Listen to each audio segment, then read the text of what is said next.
What's going on, YouTube? We are live. Welcome to Any Given Sunday for the podcast. You are listening to Any Given Sunday for Sunday, June 26, 2022. I am your host, Manny Brown, joined as always by my co-host, Josh Rodriguez. Josh, what is good? Nothing is good right now, Manny. Let's be honest. Nothing. Way to lead off. That's like That's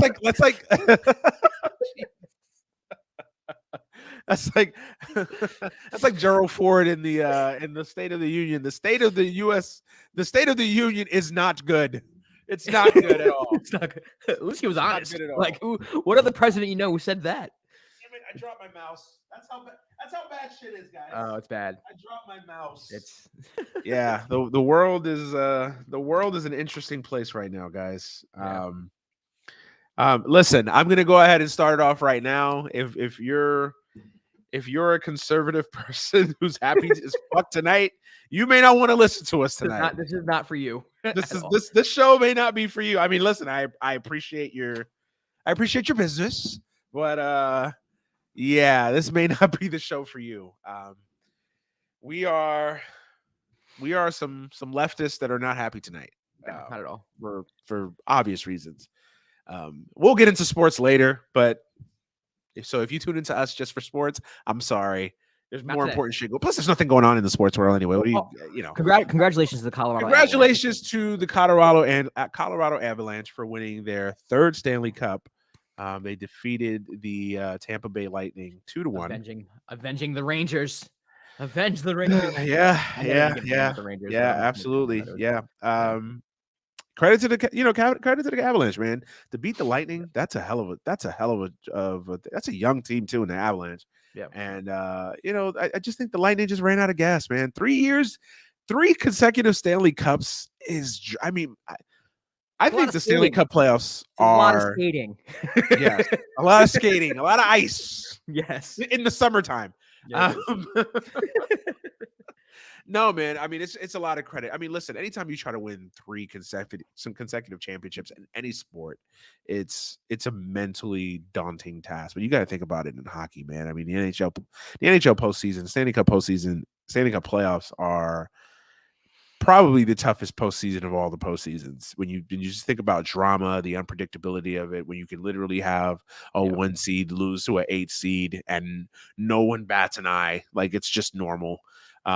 The grind that these players basically got to go through for 3 months to win a championship.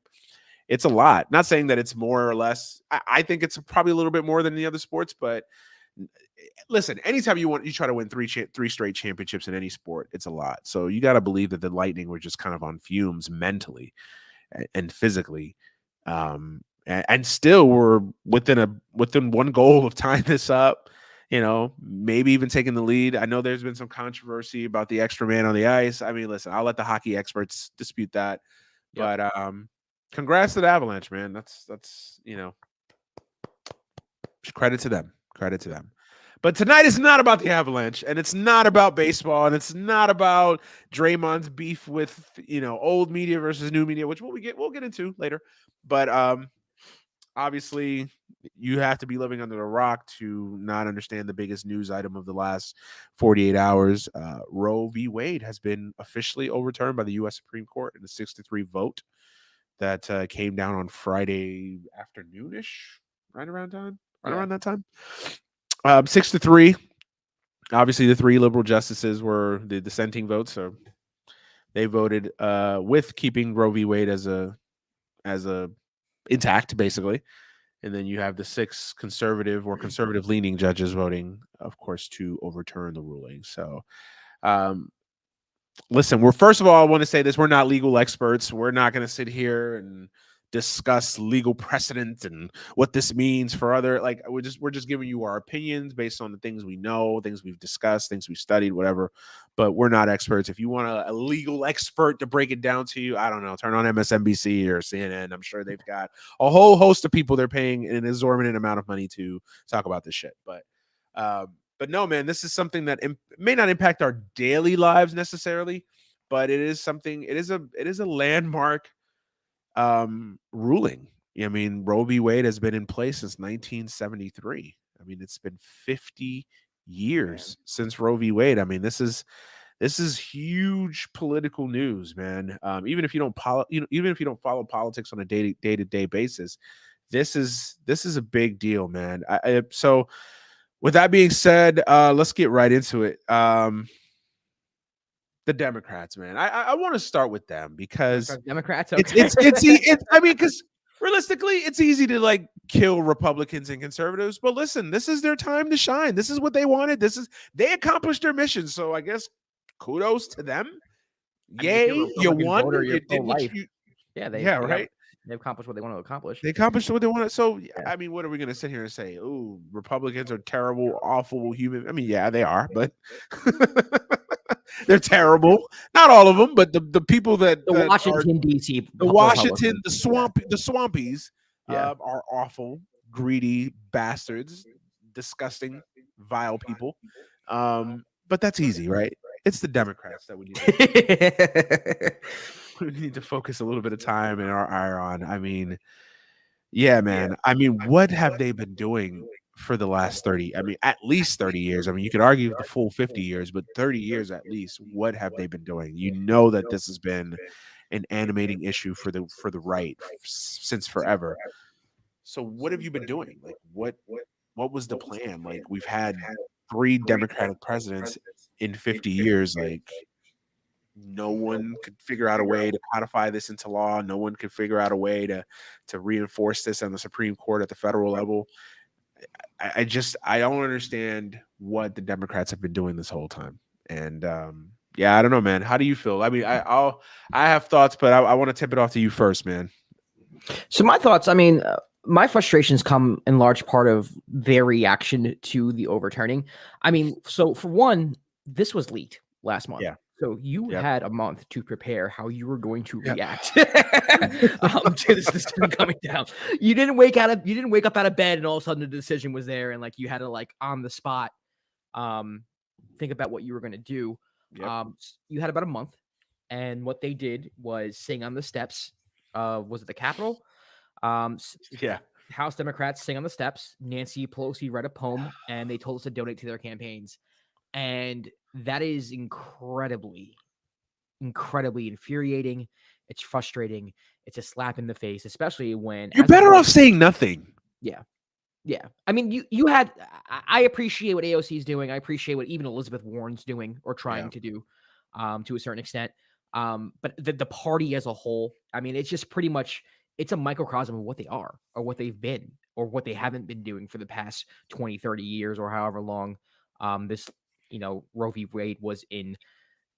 I mean, it's been since 1973 that it's been. Yeah. So to me, like that's the frustrating thing for me. I mean, we could always go down the road of like their incompetence, which we get into plenty of times. Obama saying he was going to codify into law, didn't do it. Biden, same thing. That was a campaign promise. That is something that he did promise. Didn't do it. Even with the decision being leaked, they didn't have any type of like pep to their step. Like, oh my God, like this is going to come down in about a month. We can do something about it before it's leaked. They didn't do anything. And not the fact they didn't do anything. They didn't try to do anything. So it's just a lot of frustration, man. It's one of those things where I don't have the words in my vocabulary to describe how disgusting I think the Republican Party is. If I'm being completely honest with you, I think they're an awful, just like everything. And I'm talking about the Washington D.C. politicians. I'm not talking about Republican voters.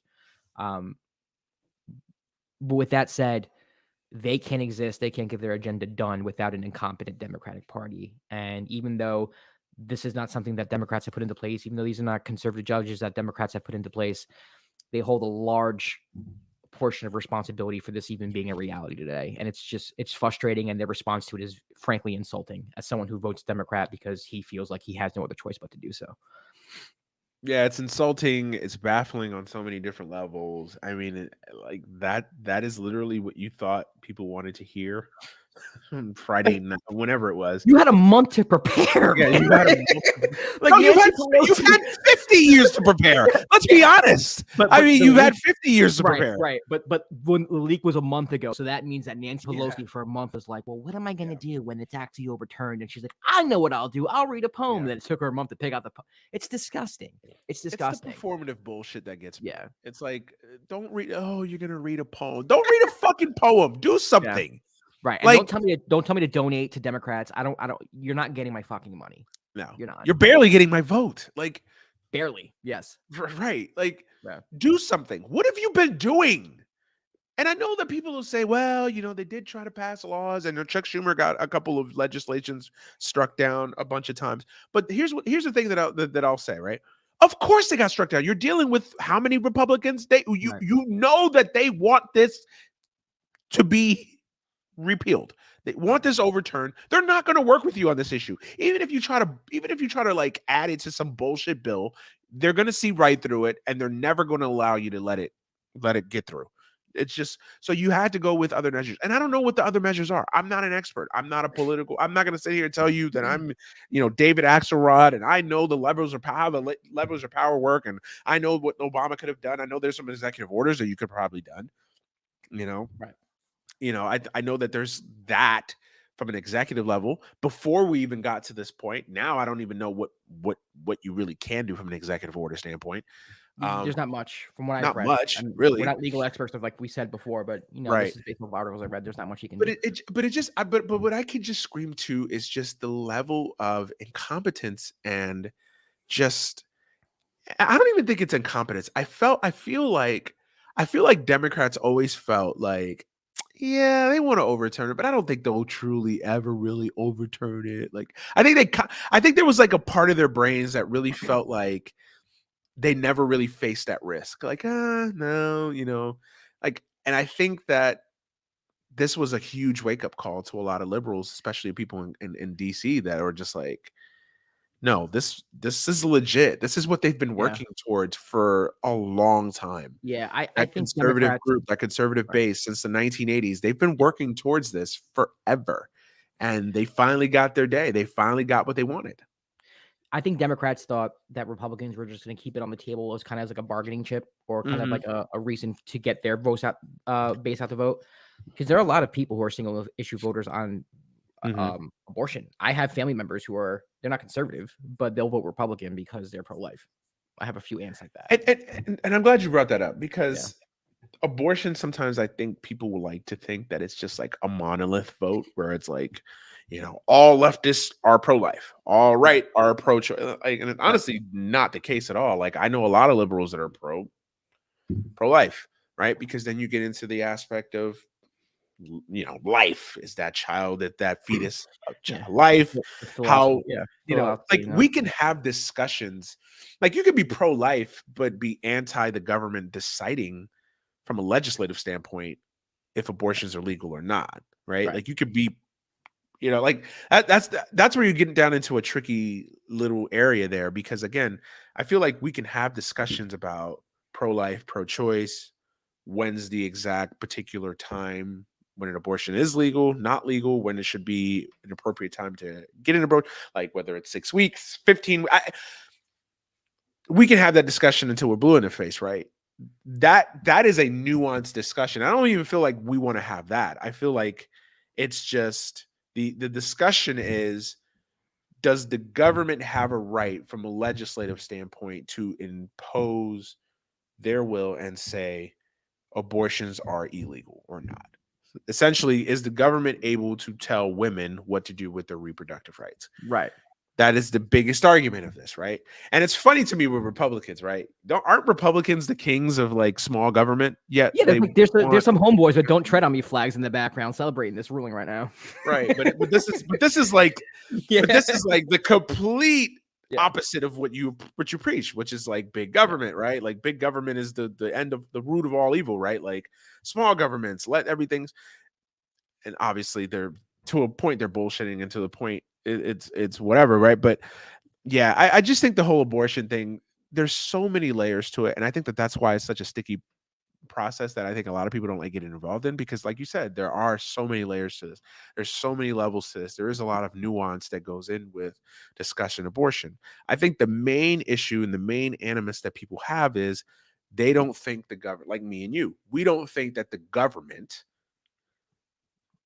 should be imposing their will to decide what women do with their bodies. We should like we can you can be against it from a moral standpoint, right? Right. Like again, it's like gay marriage. You can be against it from a moral standpoint. You are a Christian and you are against because of the Bible says that gays, whatever. But that's a different conversation than saying, "Oh, I'm against it, and legally you will be jailed if you do." Like Right. that's a different conversation that we should be having. But I feel like Republicans have like blurred the lines, and it's like, no, we can be anti this, and also like, no, we should legislatively ban this, which is weird to me. It's very very It's not weird. weird. It's not weird to me at all, man. They're hypocrites. I mean, it just is what it is. I try to get to It, the root of I try yeah, to get to the it root just of is what it stuff. is, man. And I say this all the time. And we've had this discussion before where I've realized with the conservative mind, like they don't really want to change anything. They don't want to, go forth with policies to make the world a better place. Not saying that they're bad people, but in the sense where it's like they think something is bad or abhorrent, therefore it should be illegal, and those who violate that should be punished. That's as far as Mhm. they go. I Yeah, think abortion's bad. I think abortion's murder. It should be illegal. That's it. And it's full stop. right, That's it. right, Consequences for your actions, consequences you have right. abortions. There's no like, Can't have a oh, nuanced discussion about right. like, okay, well, I could see pro-choice or like, yeah, Or just no, or just things like, hey, well, if you want babies to be born, why don't you healthcare for everybody? And some social economic like positions that us leftists have, like maybe you can see from our side, but they don't. It doesn't matter. Like that shit right. does not matter. That's why they don't vouch for healthcare for everybody. That's why they don't vouch for adopt. They don't vouch for anything that could help any Mhm. women with the process of being pregnant and giving birth when they don't want to give forced birth. Let's just be honest. If you're going to Yeah, force women to give birth, you have to provide some services for them, and they're not even willing to provide those services for them because they don't think that far. They just think abortion bad, be punished for having an yeah. abortion. End of discussion. How ironic is it that, essentially what, a month after, you know, 9, 10, 11-year-olds were slaughtered in an elementary school, you know, Bro, did you see where what Sarah Huckabee conservatives said? essentially don't give a fuck about kids being, their answer to, wackos with, with guns walking into schools is, well, why don't we arm teachers? Why don't we arm the cafeteria lady? Why don't we hire private securities at schools, and make schools like these militarized fortresses? That's their answer. They don't care about life then, but it's just the irony of the discussion is it's what makes me laugh. Did you hear what Sarah Huckabee said? Quote, No. we will make sure that when a kid is in the womb, they're as safe as there are in a classroom. Quote, direct quote. Just share that with people. We should share that. Like, Fucking yeah, crazy. it's laughable, man. I mean, honestly, I'm not even rigging on the Republicans, because it's like, what can you say? What can we say that hasn't already been I mean, said, that we yeah, already know? We know that they're disgusting. We know that right. they're full of shit, right? Like it's. I'm just, again, my theory is, again, on the Democrats. Like, what have you been doing for the last 35 years? Like, what And what are you what gonna do has going forward? and What are you gonna do? Yeah, nothing. Nothing. And that's the other thing about this too, right? Say what you want to say about Republicans, say what you want to say about conservatives, right? The evangelical movement of the right, whatever. They know how to fucking politics. Whatever politics is, that thing that makes you a great politician, they know that. They yeah, understand, they understand how to politics better than the left. And I've said yeah, this forever. Like, they're better at politics than we are, because they understand the message, they understand what they have to do to get their policies and their power in place. They know it. Republicans always understood that it's about the courts. They've yep. always, always, always, always, always understood. And that's the thing that the liberals have always dropped the ball on. We're happy about presidents. Yay, it's a president. But it's like, it's about the courts, man. It's about the Right. Supreme Court. They understood it from day one. They've always known that it's about the Supreme Court. That's where the power is wielded. And even and if you want to take it a step further, not just the Supreme Court, but every single judicial system, every level of the judicial system in this country, it's power.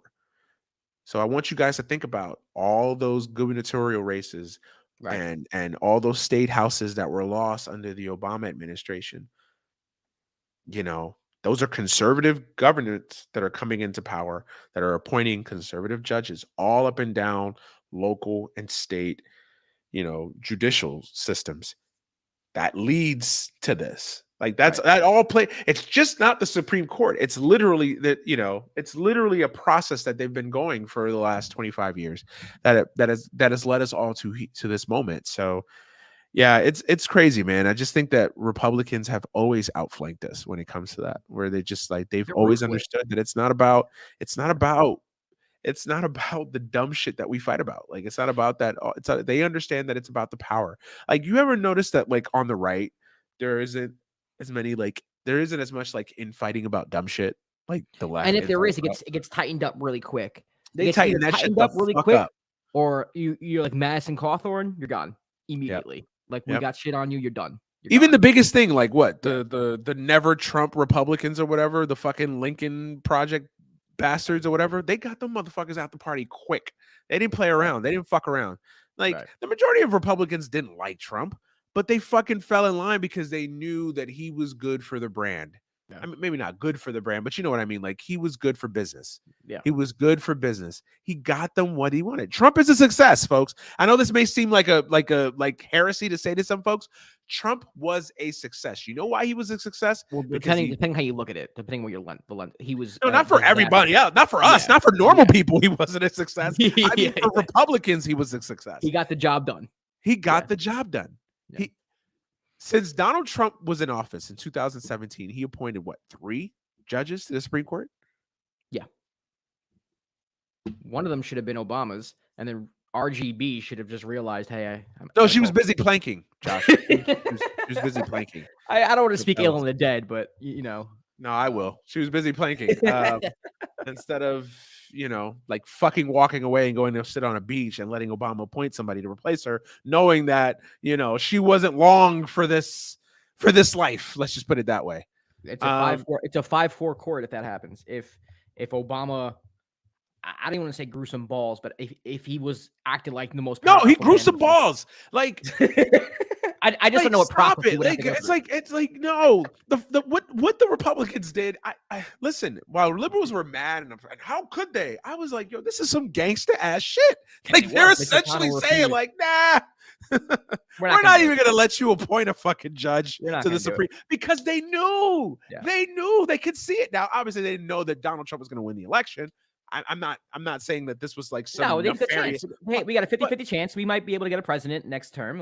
Exactly. Yeah. And if nothing else, we can at least, kick the can down the road, right? But it's also the photo. It's also Bernie Sanders' fault.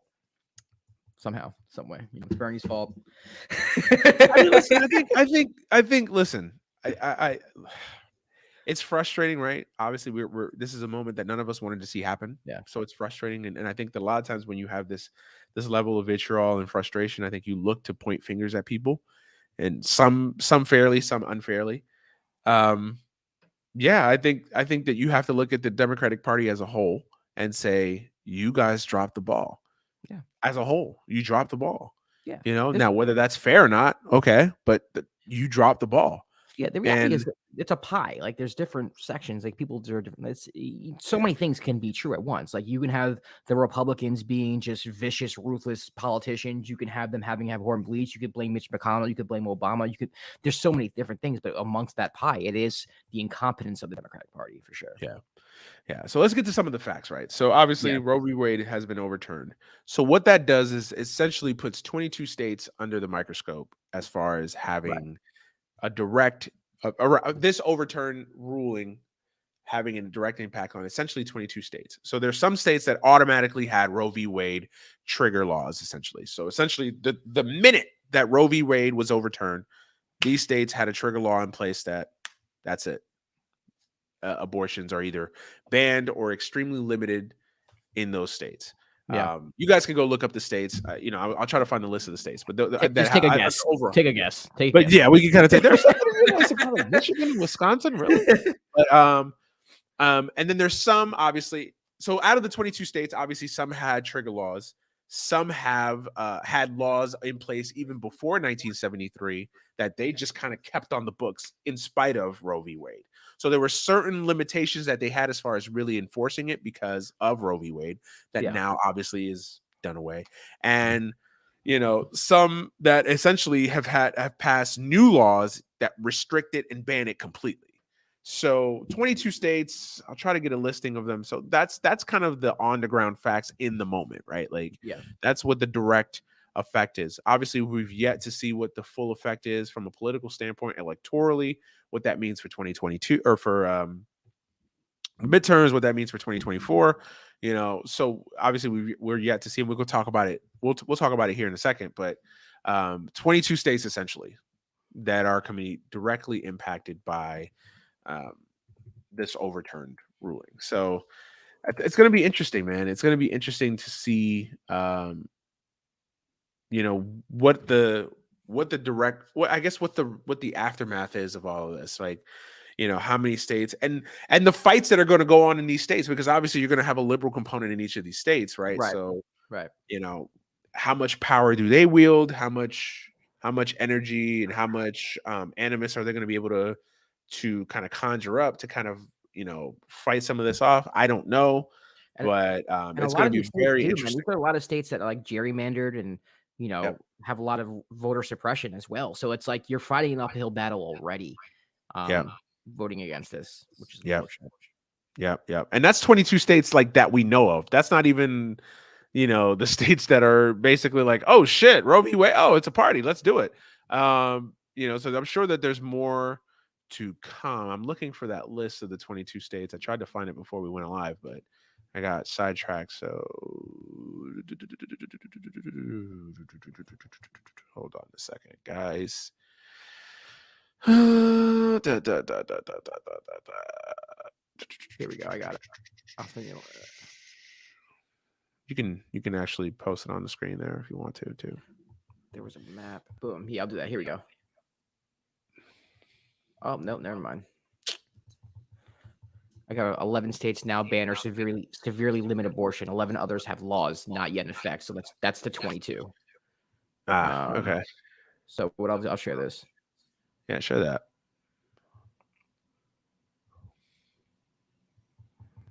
There we go. So this is according to NPR. So we have Idaho, Wyoming, North Dakota, South Dakota, Iowa, Wisconsin, Michigan, Ohio, West Virginia, Kentucky, Missouri, Arkansas, Tennessee, Mississippi, Alabama. Is that Louisiana? Oklahoma, Texas, Georgia, South Carolina. Yeah. Why is Louisiana over there? That makes no sense. Whatever. Right? Yeah. That's not where Louisiana is. Yeah. So the ones in brown there's a ban in effect immediately. So that's So they automatically ban any. So those are the states that are essentially have a strict policy on abortions, right? Then I see the ones in like the brownish, yellowish color. They have a trigger ban. So essentially, as soon as Roe v. Wade was struck down, that trigger goes into effect, right?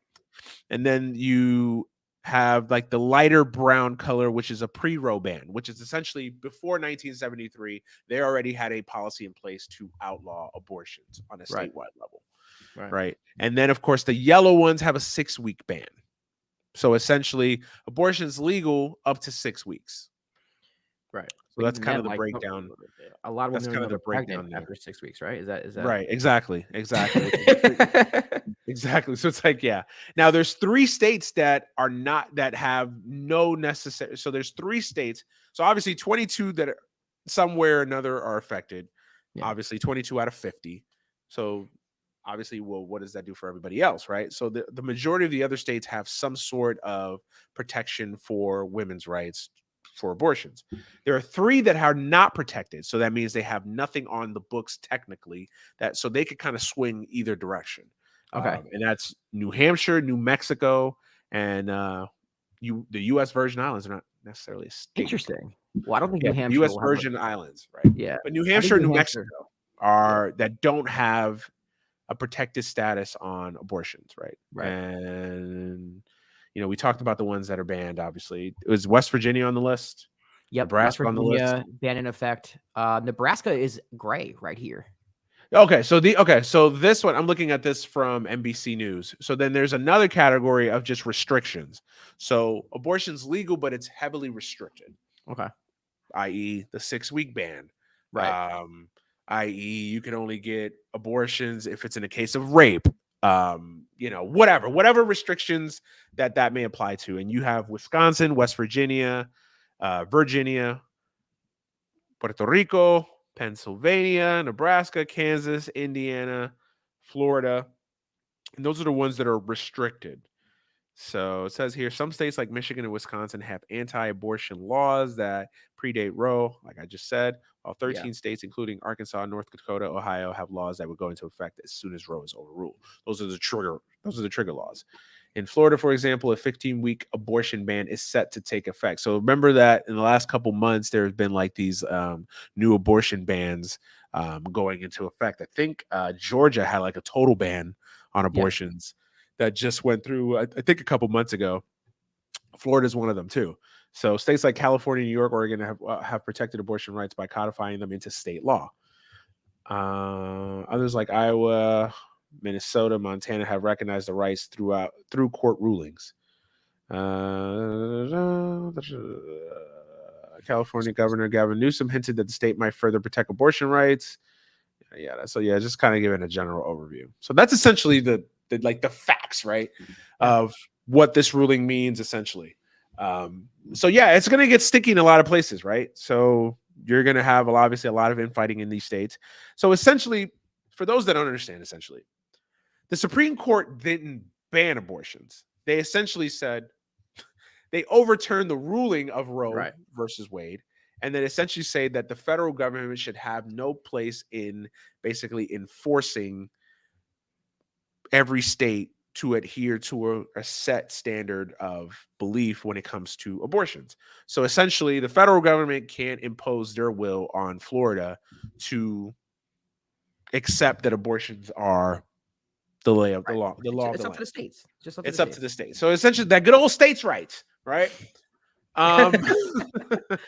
Essentially, the Supreme Court just essentially said, we're tired of fucking deliberating on it, fighting about it. So we're just going to pass it down to you motherfuckers and you decide. So all the states, they all act autonomously, and their rights to essentially either be for abortions or be anti-abortions, wherever they lie in that regard. So yeah, I think it's going to be interesting. I think it's going to be an interesting fight because, you're going to have a lot of states that, and you're going to have purple states in there too, right? Because that's what I'm saying. And these things can change from like 8 to 10, like every 8 to 10 years. I mean, depending on which political party has power within the states too, which is even more confusing. Right. Yeah, exactly. And chaotic. So yeah, because I look at a state like Texas, right? That, there's even though I still maintain that Texas is not as blue as people make it out to be. It is factually though, it is a state that the demographics are changing, and it is. If anything, it's like slightly purple at best, right? In my mind, right. But statistically speaking, it is a state that is changing. A lot of upper middle class folks that tend to be liberal are moving into the state of Texas for a lot of varying reasons. But the demographics of the state are changing.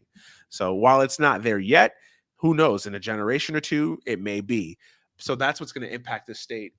Even in upcoming elections, like gubernatorial, like obviously they have a gubernatorial race coming up. Right.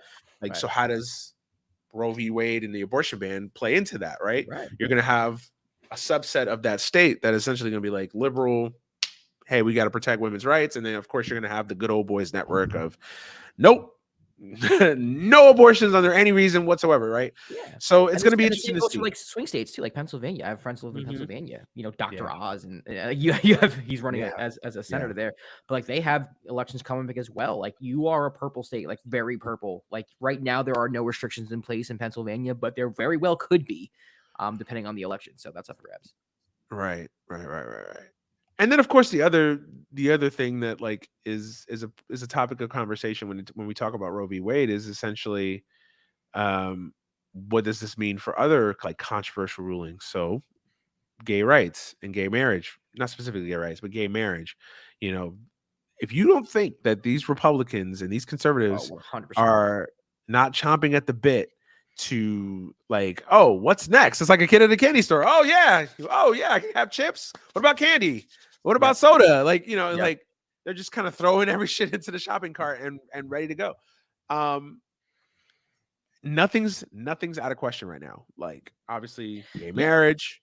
That's what I wanted to ask you. We kind of talked about it pre-show, but do you really think things like interracial marriage and going that far back is up for grabs? That's the thing, right? And I asked this question. I think the first show we did back was, what exactly is the end game? Like, what's the line here? What's the line? Like, yeah, because it can't just be like abortions, right? Like, right. It's definitely gay and that's marriage. the other thing about it too. Like, I feel like a lot of times with conservatives, they'll just start moving the goalposts. Like, okay, well, now that we're done with abortion, well, they need something else to fire up their base now. Like, right, exactly. What are you going to use to fire up your base? Exactly. Because they don't run on policy. Republicans don't run on policy for anything. No. It's just like, we don't like gay people, so we're going to try to like. They run on culture war, and we being idiots, we fall into that trapping of like, no, you can't be anti-abortion, you can't be pro-life, we're pro-choice, and now it becomes a whatever instead of like the actual issues, and even having nuanced discussions about actual issues.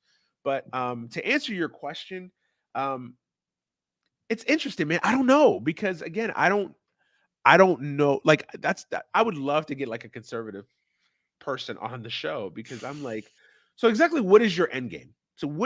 So from a conservative, this is a culture war battle if there ever was one. Essentially, Republicans are saying that they're anti this, because a lot of it because of religious reasons, from a lot of it because of moral reasons. So okay, so gay rights, obviously, and gay marriage specifically, if you follow that logic, right. If you follow so that obviously, logic, it's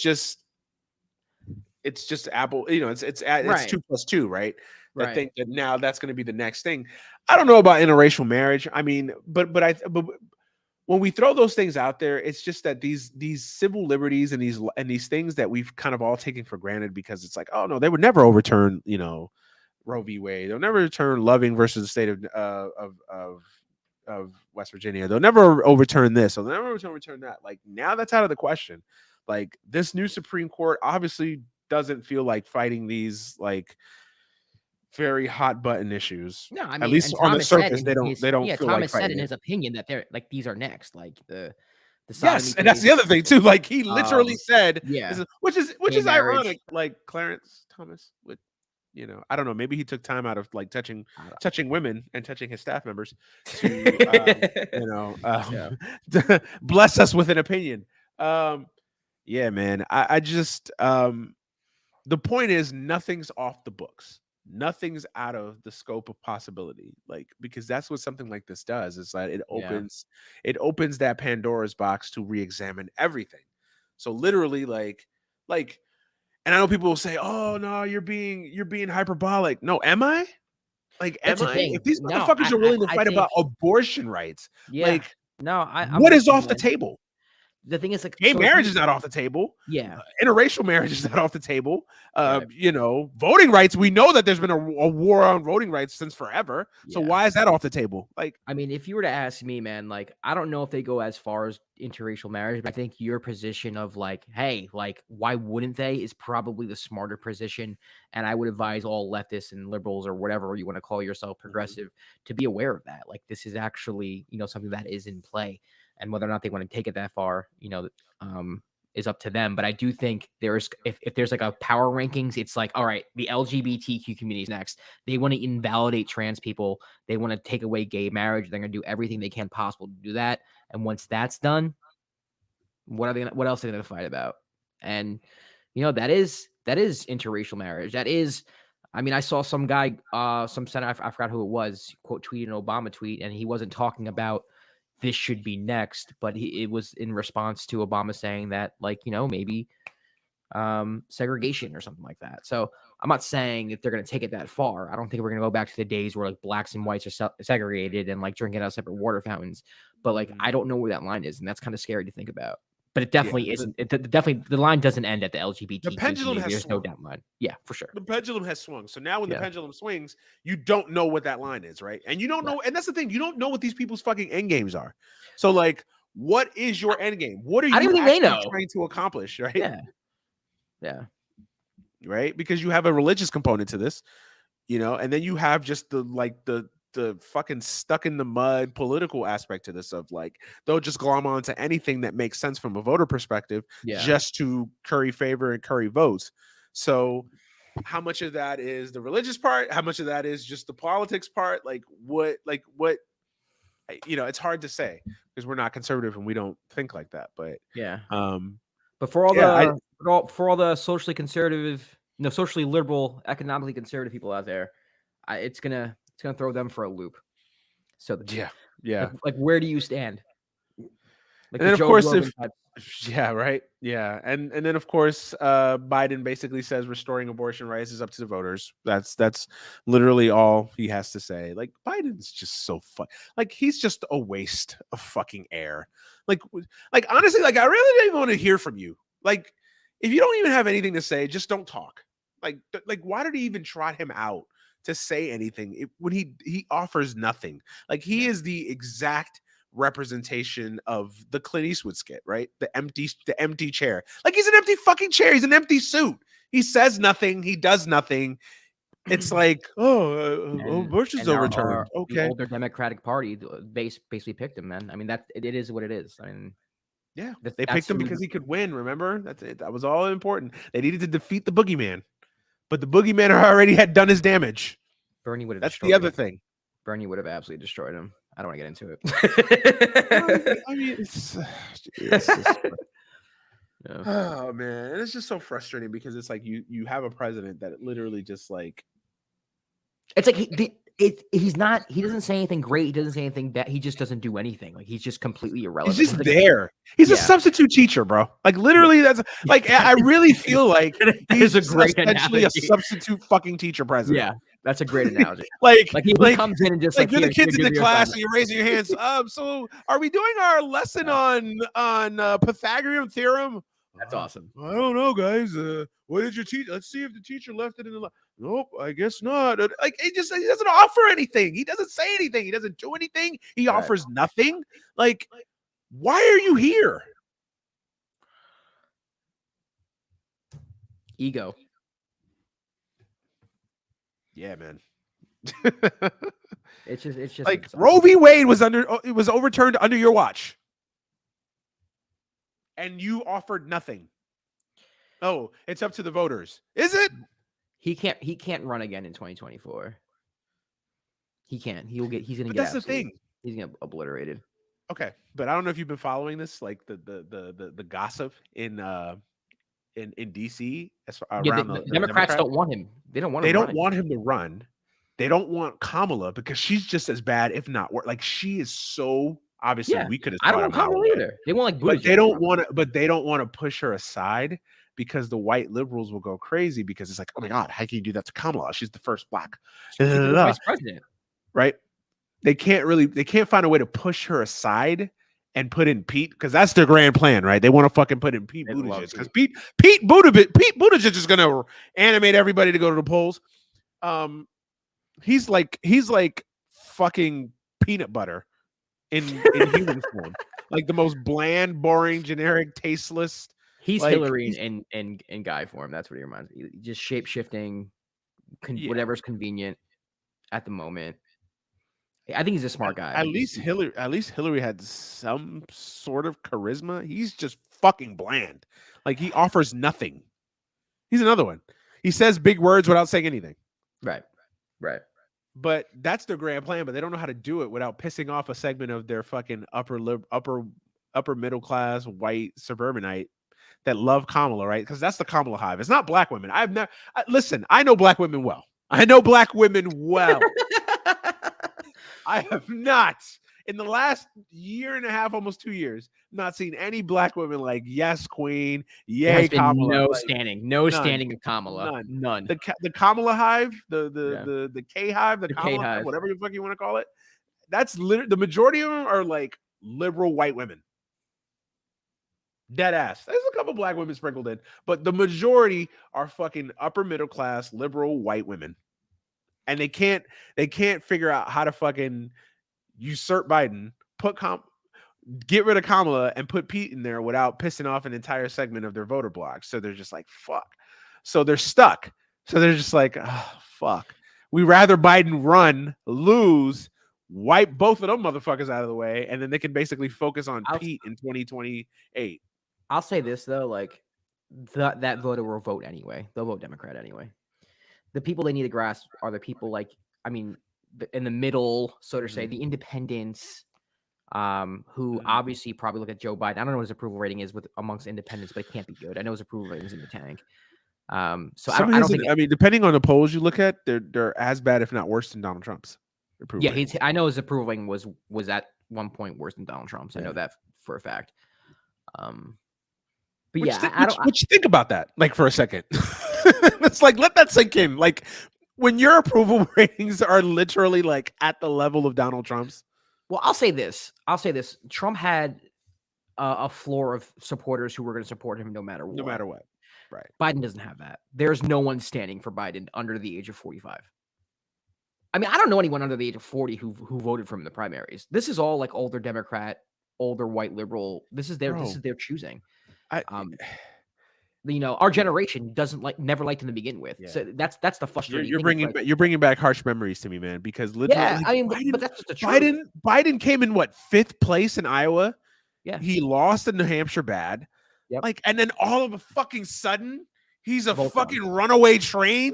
Every other primary, like, he's getting overwhelming amounts of the vote. Like, that shit was. I'm sorry, that shit was fucking weird. Like. You're not convincing me otherwise. Like at least in 2016, Hillary and Bernie had a neck and neck race that literally swung on a couple, like, this shit out of nowhere. I know Obama put his finger on the pulse and basically everybody made people came out at the same time. I get that. Liz literally stayed in. Within a fucking week. Yeah. Biden goes from being an afterthought to just like, yep, he's the. Like, how? Well, we know how. Media, you have all these voters of these candidates who are now focused on this guy, Biden. Then you have the CNNs of the world, the MSNBCs, basically doing free pub for Biden. I mean, that's really what it was. And that's not to say, I'm not the type of person to say, like, they ignored, but they didn't ignore Bernie. They took Bernie seriously when he was winning these primaries. But once everybody came out of the race, that's when the media flipped. And that's when it seemed like, obviously, I'm not a conspiracy theorist. I don't think MSNBC and CNN are talking. No, you're right. I think that is what happened. But it is what happened. Once they started dropping out, Obama made the call, and it was very obvious that Obama and the DNC was like, "Hey, we're putting our chips in Biden." The media did as well. And I think it has a lot to do with it. They absolutely did. You started hearing we got to go with the candidate that can win, right? Like and it's like, when you look at every poll, Bernie's beating Trump by more than Biden was beating him. Like, it's such bullshit. I mean, I'm getting PTSD right now because I just cannot fathom how many people went into a voting booth and consciously voted for Joe Biden to be the next Democratic nominee when we had. And I would have took Elizabeth Warren, bro. Like, I'm not a big Warren fan. I like her. She's cool. I have beef with her. Don't get me wrong. But, like, if you do like Bernie, why not Liz? Like, bro, I would have fucking taken that box over there over fucking Joe Biden. Biden was not saying much here. Outside of Bloomberg, I think Biden was probably. Fuck. Yeah. Yeah, man. It's just like when I see stuff like this, it just gives me a stark reminder of, like, this is our president. Like, what the fuck? Like, what are we doing, man? And I can't, and trust me, the irony of this doesn't leave my mind, that Joe Biden is talking about reproductive health rights, specifically Justice Clarence Thomas's comments, when you could argue he had a moment in time in his life to, basically do away with Justice Thomas and Anita Hill hearings. Yep. And Joe Biden was at the forefront of that, treating Anita Hill like shit. And not saying that these are directly correlated or related, or this wouldn't have happened, or they wouldn't have just found some other right-wing nut to put in of course. But it's just ironic that when we look back now historically. Yeah, we elected. But the party elected a Barack Obama hologram. That's really what it was. Go back to the good old days with Obama. I don't even think they did that. Honestly, did. like I think Trump gave these fucking people like a fucking PTSD syndrome, like where I don't even think they like voted for an Obama hologram. I just think they were just like they were so scared of Trump that they just voted anybody that they thought like, okay, he could be Trump. Like just put him in there. We don't care. Like, oh my God, he's got fucking dementia. Yeah, okay, we'll just put makeup on him, not having talk for too long. Here you go. Like they would literally wheel fucking Joe Biden out there if they could. Substitute teacher. You're right. That's a perfect. That's literally. A perfect he's literally the substitute teacher president. Like he offers nothing, says nothing, doesn't even have his own lesson plans. Like he just there you go. He did one thing. He the whole Build Back Better thing that he wanted to pass. He tried passing that. It didn't pass, and then he just because they overconvoluted it. That's the other thing. They overconvoluted. That's what it is. But even though, but when it doesn't pass for whatever reason it is, like you don't fucking stop being president. You work on things to get stuff passed. Like you have executive order. Like my thing with the executive order, I understand that the next president can come in and like undo what you just did. But you know what? I'm gonna make the next Republican president. I dare you. I fucking dare you to undo me giving healthcare to everybody or me canceling. I dare you, bro. Go ahead. See what happens. Like. I wish like the Democrats they don't have that in them. They don't have that in them. Yeah. No, I agree with you 100%. They don't. They absolutely don't. And it's like his inability to like do any sort of like executive orders, his cushiness to like want to work with Republicans, because he still goes back to a time where like me and so and so were on opposite sides and we went to dinner and had drinks and we ironed it out. Like the days of Tip O'Neill and you know, you're able to work with you know, whatever Strom Thurmonds of the world. He's a racist, I'm a liberal, but here we are getting the job done. Trump, that shit, that's over. We're not going back to that anymore. Republicans realized they didn't need to use euphemisms anymore because Donald Trump just tore off the fucking fourth wall. It was over. Like the game changed. The game changed. Yeah, the game changed. You know, and listen, I wish we could go back to a time where we had where we had bipartisanship, where both parties actually worked together for the greater good. Like, I fucking wish we could go back to that time, but we're never going back to that. So why do we keep doing this? Like, why do we keep doing this to ourselves? Like, like if we were still getting stimulus checks right now, Biden's approval rating would be 20 points higher. Can't do that though. But it's cool. It's cool that the oil companies are price gouging though. Oh yeah. That's right. Oh, but they tried to pass it through the Senate and it didn't work. So can't do anything about it. Whoopsies. The child tax credit. That they just let that die off. Yeah. The you know, it's like we're still living with the after effects of COVID and the year-long ban essentially of COVID, and that's like the thing. And the lockdowns. And he's so petrified of being called like an authoritarian or like dictator that he's like not doing things that would. But yet Republicans call him FDR and leftists every day. It's like Democrats are Republicans are gonna call Democrats every fucking name in the book. Period. Like no matter what you do, they would call Joe Manchin FDR if he did something they didn't like. They don't give a fuck. They just the whole Democratic Party is pandering to police officers every fucking day. You know, don't defund the police. We need police. Like the way that they've been on their knees sucking police officers off this whole fucking administration, this whole time they've been in office, has been disgusting. Yet if you ask any Republican in this country about what Democrats think of police officers, they'll tell you that they hate them because the narrative is already out there. There's nothing that Democrats can do to change any Republican mind about how they feel about whether they're socialist or they hate police or they hate whatever it is. You might as well do what the fuck you want to do. You might as well get shit done. You might as well get shit done for the American people. And you might as well pass executive orders and make the next Republican president make DeSantis fucking overturn Medicare for all. Josh, the guardrails. It's disgusting. There are no guardrails. It's the guardrails. You know this. We're preaching to the choir right now, but it's the guardrails, Josh. Come on. It's disgusting. You got to make sure that like in 30 years when they write the history books, they say like we respected the veneer of democracy and the democratic norms of our country. At least the Democrats respected the norms. Exactly. Yeah, man. I'm out of answers, man. Yeah, I'm not sure that we ever even had them, but what I think are answers, I'm out of them. Also, just for the people, I know you warned conservatives before the show, but if there are any listening, I talked to a few conservative women about this. Most of my family, not going to lie, and I've seen some stories on Instagram about things about how they are Republican, but didn't know that their Supreme Court would take this far. Y'all need to start paying attention. Y'all really need to start paying attention. Where have you been?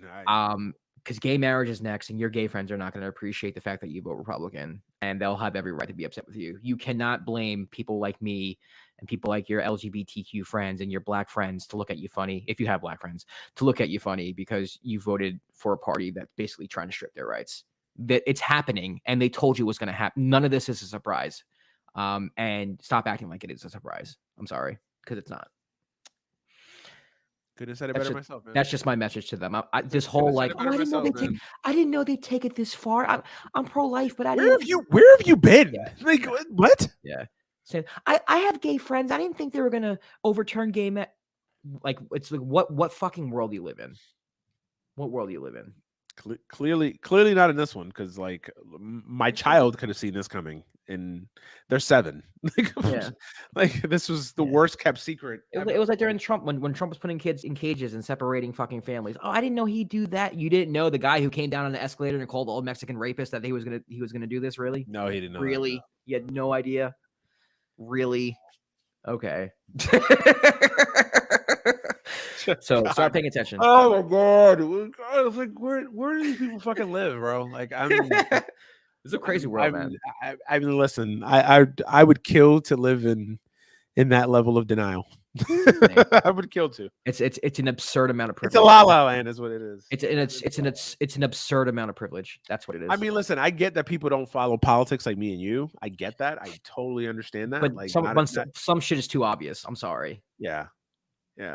That is, boy, that's a tough one. But anyways, Roe v. Wade is overturned, and we'll see what the world looks like, man. We'll see what the ramifications of this are.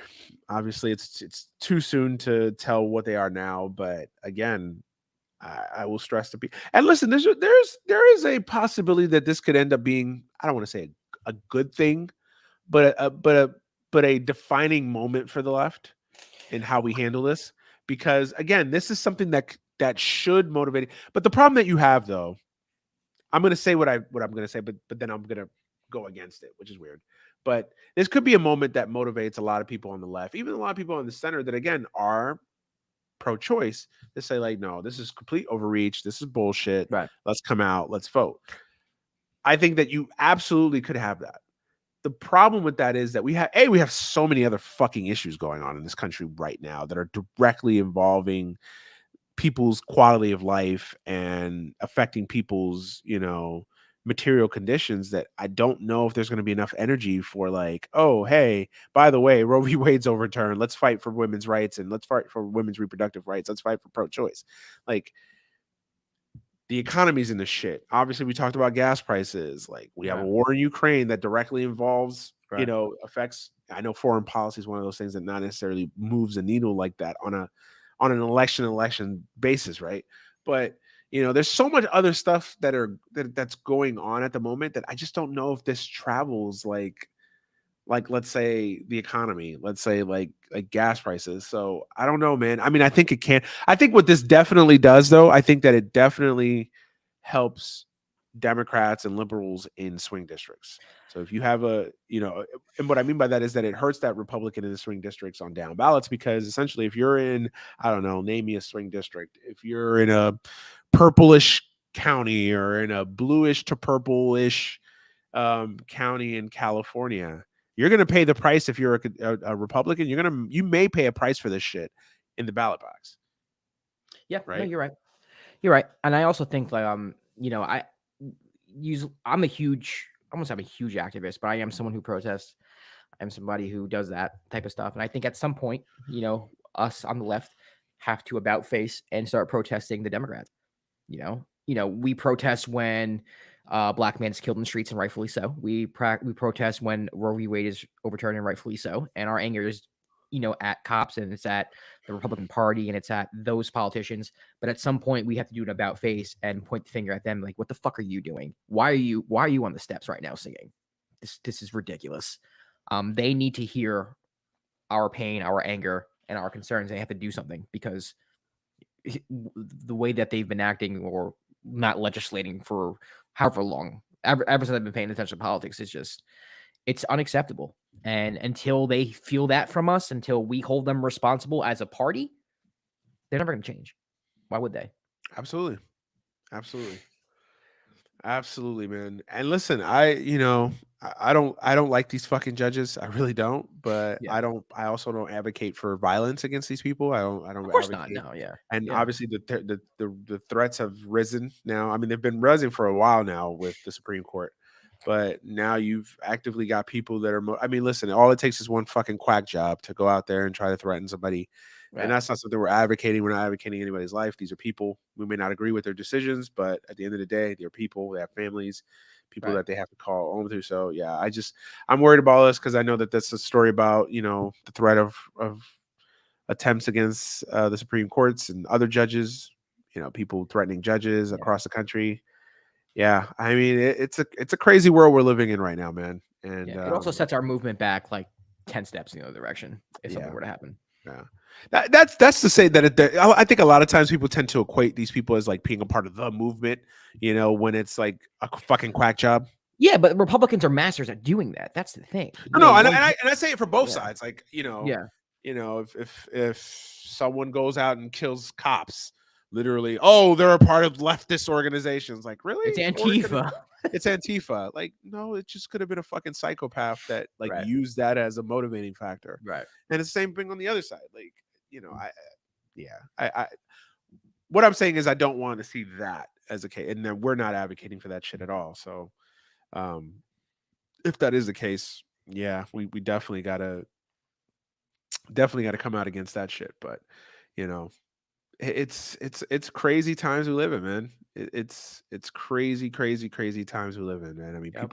people protesting churches over, defund churches, violence against churches. I'm just reading different highlights and stuff here, and a lot of this is maybe media mass hysteria too. But yeah, it's gonna be interesting, man. It's gonna be an interesting world we live in right now. I mean, the next year or two, I mean, next decade, really. Yeah. Because I think this is gonna have ramifications that far exceed just today, right now. It's gonna be years. Next couple presidential elections. This is gonna be a big thing. Obviously, as more judges retire or whatever, the threat of this is always gonna be imminent, right? And of course, now that Roe v. Wade is gone, they're gonna need something else to kind of sink their teeth in. And again, don't It's put anything past these LGBTQ, people, it's man. trans, that's Don't LGBT put and any trans. It's next. to my LGBTQ friends. Instead of worrying about Dave Chappelle and comedy specials, worry about this shit. This is important. This is not saying you can't walk and chew gum at the same time. Whatever issues you may have or whatever, that's fine. But this is important because if you think that your rights to marriage are not at stake here, you are not paying attention. I think they're well aware. I hope so. Yeah, I think they are. I hope so for their sake.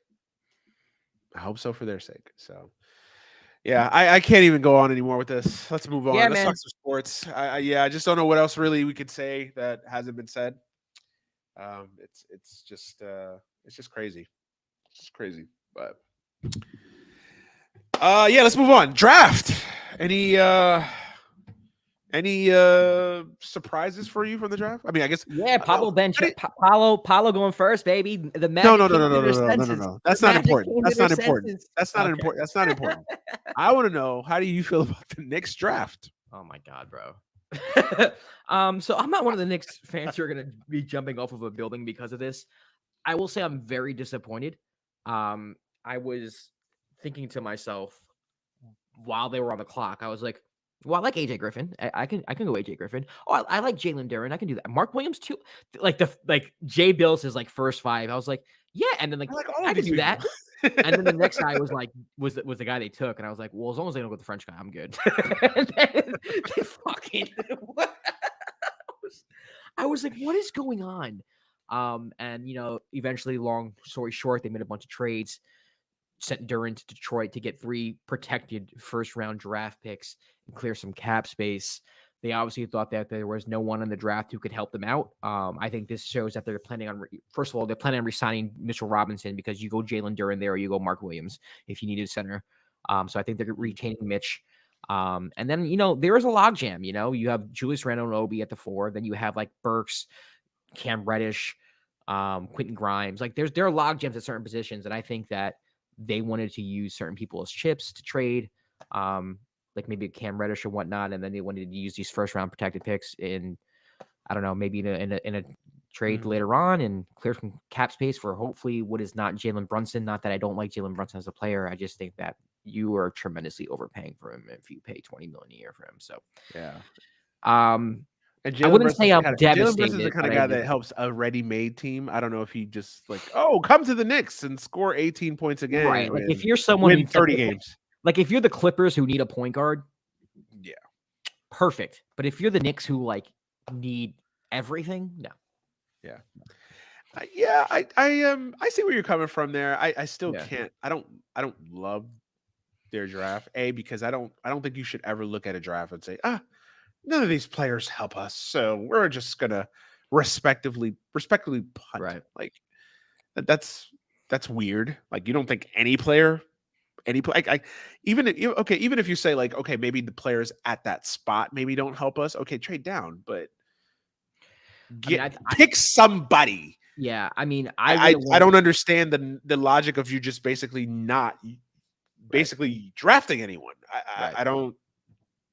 And this is a really good draft. I think this is a really good draft. Yeah, the whole lottery. I think the whole lottery is going to have the whole lottery was really, really good. I think this is going to go down as one of the best drafts in a while. Obviously, it's hard to say right now, but I really like this draft. I think this draft has a lot of really good to great players in it. Yeah. And the fact that you couldn't find one, even a serviceable player, even a good player, I have question marks. I mean, even at the spot that they were, I love Jalen Duran. I love Mark Williams, obviously. Shameless Duke plug, but I love Mark Williams. Like all useful players that I think give you what Mitchell Robinson gives you for half of the price. Yep, exactly. So I don't see why you wouldn't at least invest in that option and then reallocate those funds and that money for somewhere else or something else. Yeah, I don't know. I didn't like the plan there. I'll be honest with you. I don't really know what the vision is there.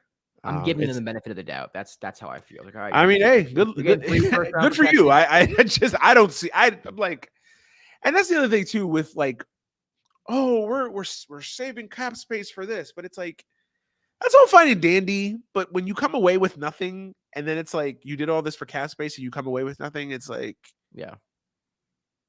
cap space for who? I can see if you're saving cap space for LeBron or like Kawhi or KD, right? But it's like cap space for Jalen Brunson or DeJounte Murray, who I like a lot. Don't get me wrong. But again, these are guys that on ready-made teams that are missing a piece. That's one thing. But the Knicks have so many questions. And I don't think the Knicks are that far, but I also think that they need. They're not above drafting people. Let's just put it that way. I agree. So I don't understand that. I think a Jalen Duran or Mark Williams could have helped him out a lot. It saves you money. That saves you cap space, and now you don't have to sign Mitchell Robinson. So that's another way of saving cap space if you look at it. And you could argue that Jalen Duran, in the case of Jalen Duran, and I think Mark Williams too, but definitely in the case of Jalen Duran, high upside guys that I think they're both better than Mitchell Robinson. They'll both be better than Mitchell Robinson because they both have at least some type. Well, especially Mark. Mark, I think has an offensive game. And I feel comfortable with Mark with the ball in his hands. With Mitch, if it's not an alley-oop, I don't want him touching the basketball. If I'm being honest. Mark Williams better offensively than I think people gave him credit at Duke. But you also got to think about it. In Duke, he played with like 5 other scorers. So no, but he has good hands. He has good hands, and he has a. Listen, I like. He'll be a guy. He'll be a guy. His 3-point shot's not bad. I think he's gonna be fantastic. He's gonna be fantastic in Charlotte. I think Jordan nailed that pick. I do. I love Mark Williams. Yeah. I think he's a good player. He's a good pro. I wish he would have made his free throws at the end of the North Carolina Duke game, but hey, you know what? It's okay. It's all right. It's all right. He was solid. He was my still haven't gotten over it. But Yeah, I think that's a good pick. As far as me, we'll keep it local, then we'll talk about the draft as a whole. Lakers, I mean, I can't really say much. Max Christie, okay. All right, Like let's see what he got. it's That's how I it's look at it. it's the Lakers are not playing, and I don't say this as like, Lakers fan. We're not playing in Oh, the we're not playing in the draft market yeah, right now.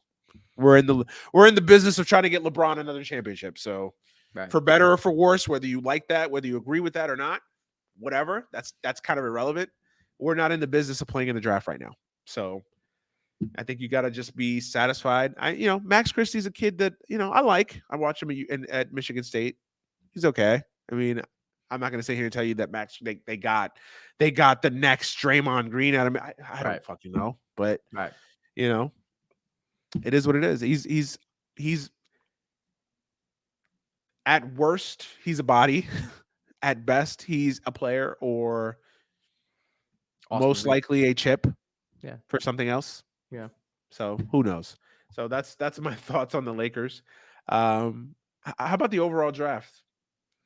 I mean, it went pretty much as I expected. Shohan went earlier than I thought, and I think that kind of threw a wrench in a lot of different things. That I agree with that one. I like that kid a lot too, by the way. I think he's a good Yeah. pick. I just don't like him there. But hey, who am I to talk down to the Spurs? Yeah. I mean, I'm with you. I like this draft a lot. I think teams for the most part drafted for their need, and like Mark Williams going to the Hornets, I think is cool. I think Jalen Duren and Cade Cunningham could be, and now Jaden Ivey. I think the Pistons knocked it out of the park there. Oh man, I'm not. I like Jaden Ivey. I do think he's if I had to give a player that I thought was a smidge overrated, I think Jaden Ivey's a little overrated. I think he's To good. me, I think for Jaden, I think people love Jaden Ivey. Jaden Ivey. I think Benedict Mathurin is just as good, You and do? potentially could be better. Okay. I Okay. the thing about Jaden Ivey, I think his shot sometimes can be a little erratic. Yeah. And I saw him disappear a lot in a lot of games at Purdue. Obviously, Yeah. he's fucking 18, so I get it. But it's like, oh, he disappeared in college. A fucking college kid, I get it. I don't want to be a fucking idiot like that. I get it to a point. But no, I like Jaden Ivey. I just think that people are just like, oh yeah, basically start fitting him for a Hall of Fame jacket. He'll be Well, I mean, there. that's how Knick fans I'm thought of like, him because they wanted to throw the I'm whole like, freaking let's roster at him. slow down on Jaden Yeah. Ivey. I like him a lot, but I don't Yeah. think he's just like walking. I could be wrong. Full disclosure, but I like Mathurin a little bit better. I think Okay. they have very similar games. I like Matherin's upside a little bit more than Ivey's. Okay. But I think both of them are really good. But yeah, I can't front though. The Pistons hit it out of the park. Even Ivy at that spot to me is really good. And then of course Ivy and Duren. I mean, that's then Duren. Oh man, Yeah. that is the Pistons are building a little bit of a squad there. I like him, man. I like Cade a lot. Cade is really good. I know Cade is good. Sadiq Bey, Isaiah Washington. They can, they've got a really good coach, a program builder in what's his face? I'm terrible with names. You guys know I'm terrible with names. What's the Pistons coach's name? Jesus Christ, it's escaping me. What is his name? Dwayne Casey. Dwayne Casey. Gosh, I don't know. I can't remember his name. Dwayne Casey. No, Dwayne Casey's a solid head coach. We all know what he did in Toronto.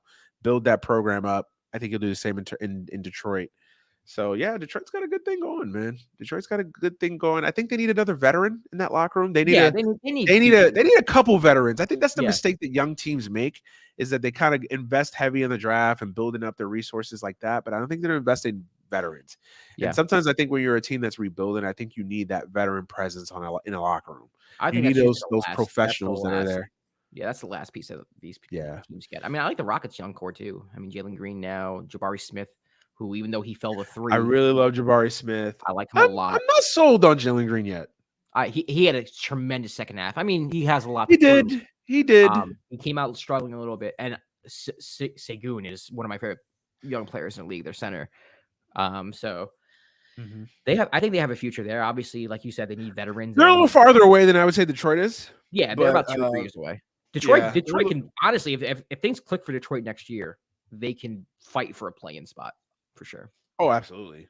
Yeah. I mean, if Charlotte was there, I gotta believe Detroit can definitely be there. I mean, a year older, Cade, right? Sadiq Bey taking that next level. Obviously, you got Ivy and Duran, yeah, absolutely, Yeah. absolutely. I think Detroit can.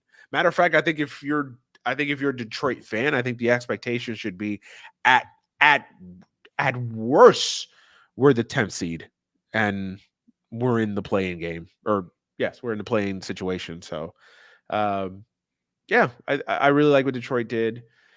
Again, the Spurs. I mean, so I wouldn't have taken Sochan there. I like Sochan as a player, but I don't know if the value necessarily was met there.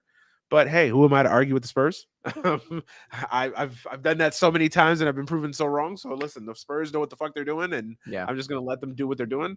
Not a lot of head scratchers though. I No, can't it was think it's of. a pretty. Ty Washington fell. I felt really bad for him. Mhm. Ty fell. I'm not really high on Ty Washington, to be I honest mean, with you. I didn't expect him to go that low though. That was Yeah, kind of but I yeah, I've never been that high on him, so I yeah. I wasn't. think I was shocked and that he then fell the way he fell, but yeah, I'm yeah. and then DeAnthony Melton going to the Sixers, I think is a low key good move for the Sixers. Obviously, it's not like gonna make any headlines, and it's not gonna like I don't think people think it's going to move the needle too much, but I think he's a solid defender who can hit the three ball, and I think he's someone. I think it's a very underrated pickup by the Sixers. There, you traded Danny Green away, and you traded your pick away, but you get younger, you get more athletic, and you don't lose much. To be honest with you, giving away Danny Green, so I like that pickup by the Sixers. But I'm not going to believe in the Sixers all of a sudden because I've done that in the past, and they've failed me time and time again. Yeah. Yeah, absolutely. Just talk about a couple just prospects in general. What do you think about Chet Holmgren? What's your thoughts on Holmgren? I like Chet, man. I think he has a good nose for the game. I think he understands the game of basketball. I just worry about his body frame. I think that's everybody's concern about him, right? If he can stay healthy, I think he's a solid basketball player. I think he fits the Thunder very well. You have Josh Giddey who can pass the shit out of the ball. So he's going to be set up a lot, and you can run a 2-man game with SGA. I think they're set up very well there, and he's going to be fantastic defensively. I wouldn't say I'm like high. I don't think he's gonna be a Hall of Famer. I don't think he's at that level, but I do think people are underrating him for the simple fact that he looks like he's gonna break any second. He's a good basketball player. I gotta be honest with you. I was not that impressed. I watched him in high school and I liked his game, but I wasn't like wowed by him. Yeah. I wasn't that impressed with him at Gonzaga. Again, it's Gonzaga. It's a college. It's a structured offense with other guys that are. Timmy's getting a lot of the touches down low as well. So that obviously had to take away some from his game. But I'll be honest with you, I think I just wasn't that impressed with them offensively, and defensively he was okay, but I think the frame worries me. He's going to be I mean, the game they played against Memphis, the two biggest games Gonzaga played all year, Duke and Memphis, he was completely destroyed. I mean, Jalen Duren just destroyed him. Now, obviously, you look at both of them, you can see why, but he was just overmatched, like just completely overmatched. And with Duke, he was just completely like Paolo worked him consistently in the post, and Mark Williams as well. So that concerns me. Yeah. About him. The thing that worries me about him is I just feel like he doesn't really have a position. And I know that like positionless basketball is in the rage now. I get it, but I still like a defined role for guys, and I don't really know he has one. He's he is a unicorn. He can do a little bit of everything. I think when you're that tall, like you are a rim stopper on defense, and you are a big guy who can run a pick and roll. Like I think you do have a position. As positionless as the game is now, there is someone who's always taking a pick. If you do like the whole spread the floor out, roles are more defined, but positions are not. Yes. Right. So I think he has a defined role. I do. I get what you're saying. I think the concerns are valid, man. I understand what you're saying. Yeah, I don't know. I'm not as high. I feel like much of his appeal is his unicorn abilities and his size. That I think like, wow, oh my god, like. But I'm like, not really. I kind of felt the same way about him that I felt about Andrew Wiggins when he was in college. It was like for all the hype, I didn't really do much, so I wasn't really that impressed with them. But again, we'll see what happens. He can come in day one, shock the world, and ball out. I wouldn't be surprised, but I would be surprised. But I don't know. What do you think about Paolo? I like Paolo a lot. I think he's the best player in the draft. I agree. And I think the Magic came to their senses. My friend AJ Kelly, we did the mock draft on the dime, and he said he was just like, there's no way you pass over Apollo Bencaro just because you have Franz Wagner. It just doesn't make any sense. And I think they I kind of realized that, where it's just kind of like, 100% agree. Franz had a nice year. He surprised me, surprised a lot of people, but you don't pass this up. You just don't. You make it work somehow. You do. Or you can trade Wagner for something else. Right. You make it work. That's what I'm saying. You make whatever. You can find another Franz Wagner. You can't find Palos. Right. A 6'10", 240 freight train that can basically play all 5 positions essentially. Right. And I'm not saying it's on the level would have been like Odin with Durant. You take Odin because he fits the team more, but I think it would have been on that level where it's like, why'd you pass this up? Like, just because didn't figure, that's crazy. Now, so I'm happy they took him. Listen, I'm a Duke fan, obviously, and I love Paolo. I think he's advertised. I know some people. This is always a weird thing to me with all drafts, really. Like when guys are so good that like we want to like find holes in their game to like justify mock drafts. Like, oh well, he's too ready-made. Like I've seen that. Like, oh, too ready-made. He doesn't have the upside of a Jabari Smith. Stop it. Like what? Like. First of all, he's 19, so to say he doesn't have the upside it's stupid. Like we don't know what he's going to be at 25. Like it's a totally different. Oh, he doesn't play defense. None of these kids play defense. Like what? They're fucking 19. They've never had to play defense. They don't play unless your role was to be a defensive eight. In the case of like a Mark Williams, these kids don't play defense. Like stop it. Listen, when Paolo is engaged, he can play defense. Like there's no doubt in my mind he can be a defensive player when he wants to be. If he goes into an organization, I think that's the only concern I have with Paolo is the type of organization he goes to, because I think Orlando is just such a train wreck of an organization. I mean, they got like 15 power forwards. Yeah. They got 6 fucking point guards. Who knows? Like, and now here comes Paolo. Like they got a nice. You got Jalen Suggs there. They've got a.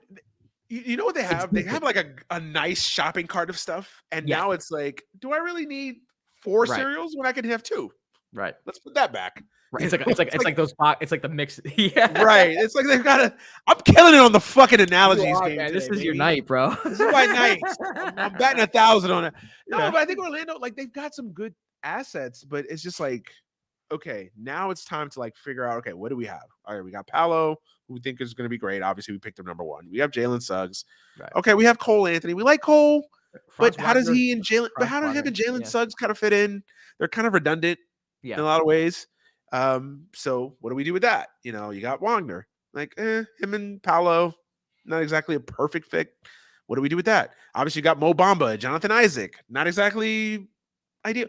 So I think that's the only issue I have with Orlando is just like they have too much of everything that I kind of feel like it's unstable in a way. So that's the only concern I have. But I'm with you. Paolo is the best player in the draft for me by far. Yeah. I don't even think there's a question. I don't even know why he wasn't like the unanimous number 1 pick. Like I didn't understand either. I like Jabari a lot. Don't get me wrong. I like Jabari a lot too. Yeah. I like Jabari. He's my second. Like can't miss in this draft. Like I really love Jabari Smith. I think the way he shoots, his athleticism, I think he's only going to get better. He's another one that needs to kind of hit the gym a little bit, put on a little bit more weight. Jabari's good, man. But he's going to be really, really good. Yeah, really, really good. Chad, I have question marks about. I can't front. Jay Ivey, I like. I do think he's been a little bit overrated by the scouting community, but I do like Jay Ivey a lot. The guy that I think doesn't get a lot of shine that I think is going to be a beast is Mathurin. I love Mathurin. I think the Pacers got a steal there. Yeah. I think they got him at 8. Him and Halliburton. That'd be fun. Or the Kings got him, right? Was it the Pacers or the Kings they got? Pacers. The Kings got Keegan Murray.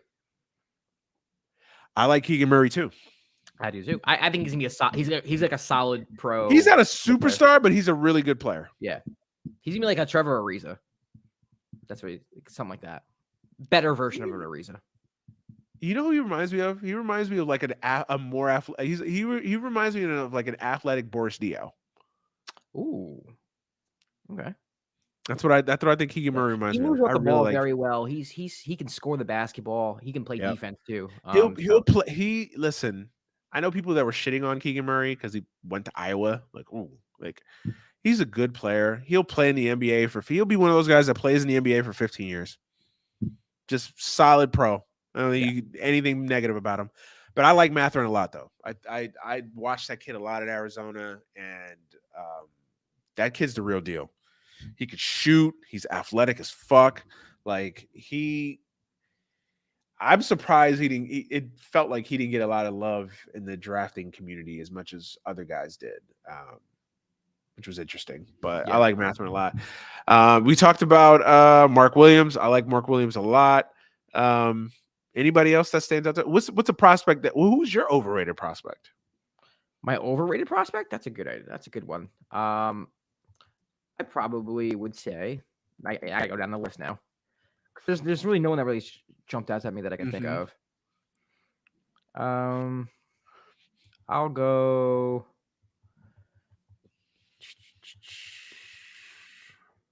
I didn't like the Dyson Daniels pick for the Pelicans. That's the first pick I didn't like of the draft, so I'll just go that.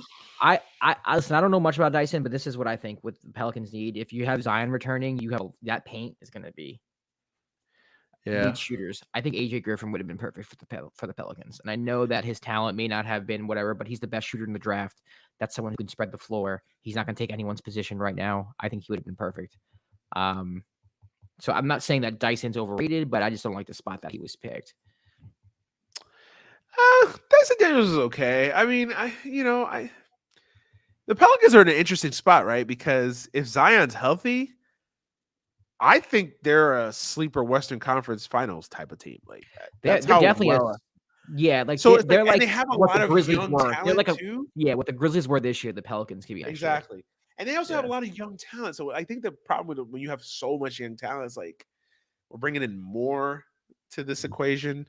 I don't know. I think I don't know. I hate to be like, oh, they probably should have traded that pick, but if I were them, I probably would have like traded that pick and maybe gotten some cap relief and maybe use the space in the cap to maybe sign another veteran, another guy of need. I just don't know what Dyson Daniels. I don't know if he helps your team this year specifically. Yeah, but yeah. I mean, listen, who knows, man? They've had some gems in the last couple of years with the draft and undrafted free agency. Undrafted players. So clearly they're doing something right there. So I don't want to doubt them too much, but yeah. As you brought up AJ Griffin, I'm shocked AJ Griffin fell to 16. I know his medicals. I know some teams may have been put off by his medicals. I know he missed a lot of time in high school because of injuries, and I know he missed the first few games at Duke because of injuries. So I know that's always a concern, but AJ is legit, man. AJ is a great shooter, and in a league that is desperately looking for shooters, I'm surprised he fell. Who's a steal of the draft to me? A guy who I thought I don't understand why he fell to 20. Malachi Branham. Yeah, the Spurs a lot of people were high on him. Yeah, a lot of people. I know the Knicks were kind of high on him too. I'm surprised he felt the 20. He was to me. He was a perfect Knicks player. Yeah, the Knicks were high on him too. Obviously not high enough to actually keep the pick and take him. The Knicks apparently weren't hiring anybody in this draft. Apparently, a lot of people are high on him. I know a lot of people who. I'm shocked he fell that far too, considering what I heard about him before the draft. That he can go maybe 12, maybe even 11 to the Knicks. So I'm shocked he fell that low. That deep. I thought the Spurs had a really good draft. Yeah. Again, Sochan, where they picked him was the issue, but the player's not the issue. Yeah, if he fits, he fits. Branham, Sochan, and Blake Wesley. That's another kid too. The shooting guard out of Notre Dame. That kid's nice. He's athletic, and I think he is like a diamond in the rough. I think they're gonna. The thing you love about guys at the Spurs draft, that they're just gonna. It's like claymation, right? They're gonna mold them and form them to. They have such a great scouting and development team that they're just gonna make guys. If nothing else, the guys that they draft, for the most part, are gonna turn out to be solid pros. Yeah. So. Yeah, I mean, everybody else. Patrick Baldwin to the Warriors. I know a lot of people were kind of scratching their heads about that. He was a guy that was supposed to go to Duke and ended up playing for Milwaukee, his dad's team. He didn't have a great freshman season, but he's got a lot of upside, and he's kind of like the perfect Warriors player. He could shoot like hell. They don't need. They just need people to fit in right now, man. They're another team. They're another team that they draft and develop guys so well that I don't listen. I don't argue with the Warriors anymore, man. They know what they're doing over there. So I'm not gonna argue with them at all. But other than that, yeah, I mean nothing that really like oh shit. You guys did draft a player, Trevor Keels. I like Trevor Keels. Oh yeah, that's right. I like Keels too. The problem with that is that this whole time and didn't even. I just looked at the list. Yeah, and we had Deuce McBride. Like that's getting rid of Kemba's cool because now you kind of get rid of a little bit of that logjam. But Keels and McBride are very similar to me. But I like Keels a lot. I do like him. I like Trevor Keels. I think he's another one that kind of struggled with his role at Duke because you know you have Powell there, who obviously is such a fantastic talent. You also have Wendell Moore, you have Jeremy Roach, you have Mark Williams. There's so many guys that need the ball, but Trevor Keels in our biggest games played well. I like him a lot. I think it's going to take him some time. I think physically he's ready for the NBA. Now it's just getting a consistent jump shot. Yeah. And I think he's quietly a better defensive player than I think people give him credit for. So I think physically, athletically, he'll be there. Defensively, he'll be there. It's just if he figures out a consistent jump shot, which he already has one, but if he gets more consistent at it, I really like Trevor Keels. And at 42, you got a good player. EJ Liddell's another one that fell. We talked about the Pelicans. EJ Liddell helps the Pelicans a lot. Yeah. He's it's not a perfect fit because they have like 14 power forwards on the fucking Pelicans as well. But so he doesn't help the logjam situation necessarily, but you know, he's a really good player, and I think that they got a good player in the draft. We have ties to Portland. What do you think about Portland, what they're doing so far this offseason? Portland's interesting because, you know, they started to kind of reform their team. Yeah, you trade for Jeremy Grant, who, my personal opinion, I think he's a little overrated, but I do think he fits Portland well. So I do think he will deliver in the sense of what they got him for. I know they're after OG and Anunoby to kind of fill that small forward spot. And drafting Shaedon Sharpe, I don't know much about him, but everything I hear about him is that he's extremely talented, and that if he played in college, he could have been like a top 3 pick possibly in the draft. Like, he has that much talent. But then you have Anthony Simons and Damian Lillard there, so there's kind of a logjam there as well. They get like an incomplete get rate for me because I just don't know, you know, what their team's gonna look like going forward once the season starts. Like, they're a team that you draft Shaedon Sharpe, but like there's moves to be made. Like, he could easily be traded. So, you know, I like what they're doing there, but they're not building a championship team in my mind. They're just building a team that's probably going to be a first round exit. Yeah, I so far I'm okay with what they've done. I like Jeremy Grant. Jeremy Grant's one of those guys that, like, on the Pistons, like, he's not that great, but when he's on a championship level team, you see all the good things that he could do. Right. I'm not saying Portland's a championship team by no means, but I'm just saying that I like the Jeremy Grant pick. I think that's a solid addition for them. I didn't like the Shaedon Sharpe pick just because, like you said, they already have Simons there. They have Dame there. I don't know. Adding somebody else, another scoring guard to an already convoluted backcourt, I'm not a fan of. So I didn't like the pick there. I would have much preferred them to maybe trade down and go after a big man. Like, honestly, if I was Portland, I would have gone with Duren there. Yeah. At the 7th spot. I really would have considered Duren there. I would have considered Mark Williams. Maybe it was a little too early for Mark Williams, but you get the point. I think they need a big man. I know they're trying to resign Nurk. So if you sign Duren, it's kind of like you're drafting a backup center, which I get. I don't know. To me, I think they need to get a little bit more. I think they need to get younger and more athletic at the 5 spot. Nurkic, he's a good player. I think Nurkic is better served for a team that's like one big man away from a championship type of team. I just think that Nurkic he's too unreliable from a health perspective. Like, when he plays, he's good, but he never plays. I think Nurk would be perfect in a system like Atlanta, where he can run a pick and roll with Trey, handle the ball a little bit, take some pressure off of him, run some off the ball stuff. I think he's fine with Portland too. He's just, he's not Jokic, he's not Embiid. He's, in that second tier, maybe third tier centers. He is what he is. He's a good player. He's a Yeah. good player. Yeah, Yeah. but I don't know. I just think Portland just needs to redo some things. Well, they're That's kind of the trying. thing. It takes time. Yeah, They're trying. yeah. I think that he's just, and the thing I think the thing with Portland is I think they need to get more athletic, and I think Duran would have I helped agree. that. I think Mark Williams would have helped that. Yeah. So I didn't really love the Shaedon Sharp pick, but I at least love the effort that they're making to try to address some of their needs. So yeah, we'll see. We'll see what happens with Portland, but yeah, it's gonna be interesting. We did not do a show last couple weeks, so obviously we missed out on the Warriors and them winning a championship. So I guess we'll wrap up with the Warriors winning an NBA champ. I know we're like 2 weeks late, and a parade and Draymond outbursts. We've missed all of that, but just real quick on the Warriors, man. I guess a last fitting bow for the NBA regular season. For me, I don't get all wrapped up in the dynasty talk if they're a dynasty or not. I'm really happy for Steph Curry. He got his Finals MVP. There's not much you can say about him now. The fact that people use that as like a chink in his armor with his legacy, which is stupid. It's beyond me. I mean, if you knew anything about the Warriors in the past 8 years, you know that the reason why they are who they are is because of Steph Curry. Full stop. Even when Durant was on the team, even though Durant might have been the best player of the team for whatever years, it was because of Steph Curry that team was what they were. So I'm happy he got his Finals MVP. I had them winning the finals, so I'm happy that I got it right. But yeah, man, I'm happy for Clay coming back from injury. I'm happy for Draymond. He played better towards the second half of that series and kind of redeemed himself a little bit.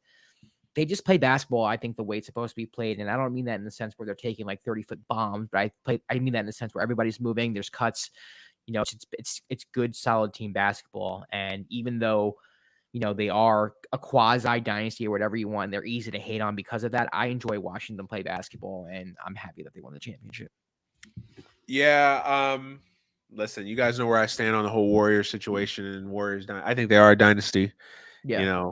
4 championships in 8 years or whatever. 8 years, 6 finals appearances. Yeah. 6 finals appearances, 4 championships. You could make an argument that two they could have 2 more championships in the trophy case.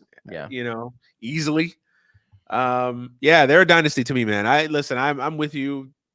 The definition of dynasties seem to change with whether you like the organization or not. It's always weird how that happens. Right. They're a dynasty. They're not a dynasty. If you're gonna call the Spurs a dynasty, this is. Listen, if you win multiple championships in a time span, you're a dynasty to me. You are the dominant team of that era. San Francisco Giants are a dynasty. The San Francisco Giants team. San Francisco Giants are a dynasty. Absolutely. Okay. I think so. In an era where baseball hasn't had a quote unquote dynasty in 20 years, I think the Giants are the closest thing to a dynasty that they've had. I mean, they won in 10, they won in 12, they won in 14. Very unique dynasty. The problem with the Giants is that in between those championships, they've kind of fallen flat. Right. It was 2011, they were okay. They were good in 2011. They just kind of ran out of gas late in the year. 12, obviously, they won the World Series. 13, they kind of had a flat finish and didn't make the playoffs. That's the weird 14, thing. And so that's the kind of like, if they had been good in between those years, I think it's easier to kind of put that label on them. That's how I feel about it. That's how I feel about it. But the Warriors, they had the 2 years, but the reason why they were bad was because of injuries. But when the team was fully healthy, I mean, they go to the finals every year. So I just realized something. Were you talking about the San Francisco Giants or the?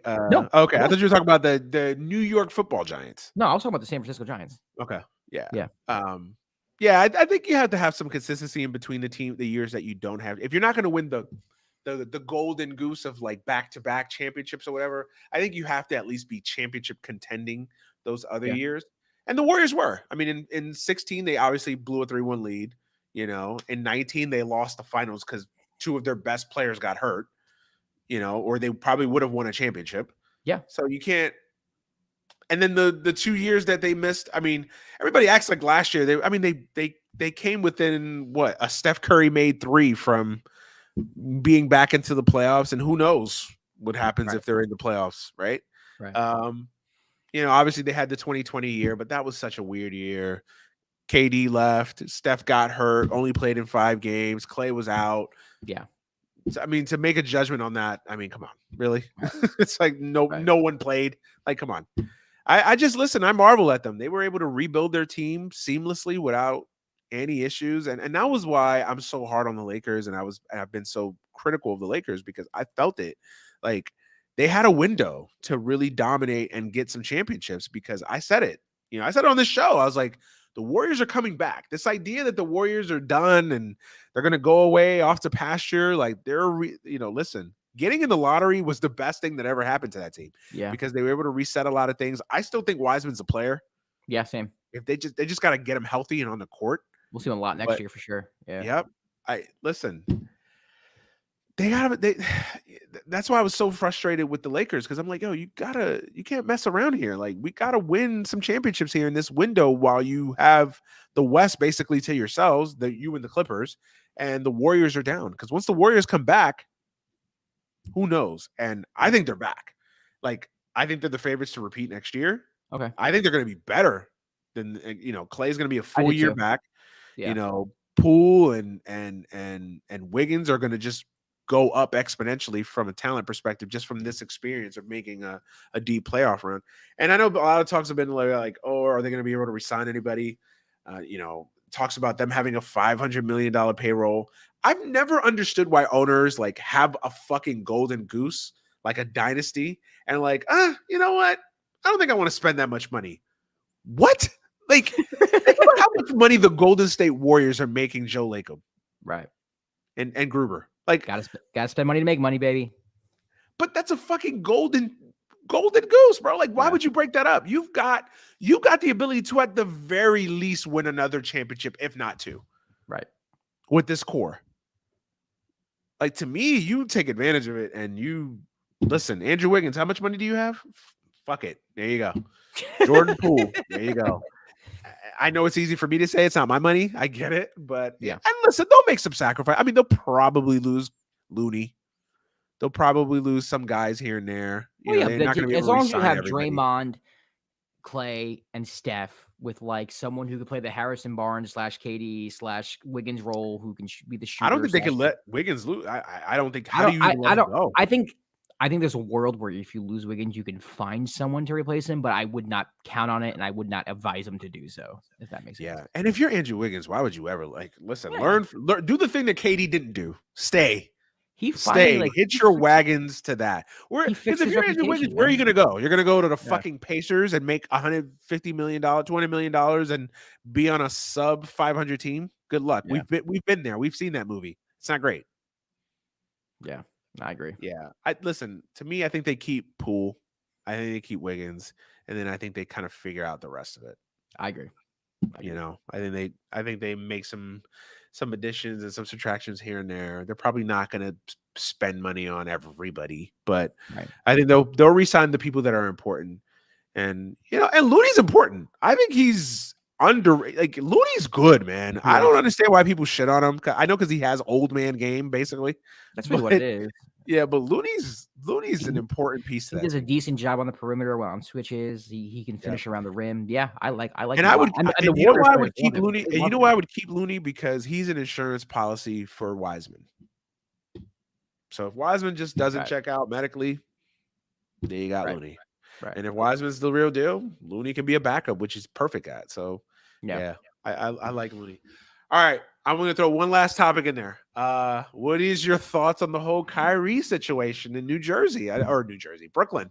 I think there's only one team in the world that would actually make a move from him, and that's the Los Angeles Lakers. And if the Lakers aren't making a move, I really don't know who's going to go out of their way to give him what he wants. I don't know who's going to match a signing trade. I don't know how this is going to happen if it's not the Los Angeles Lakers.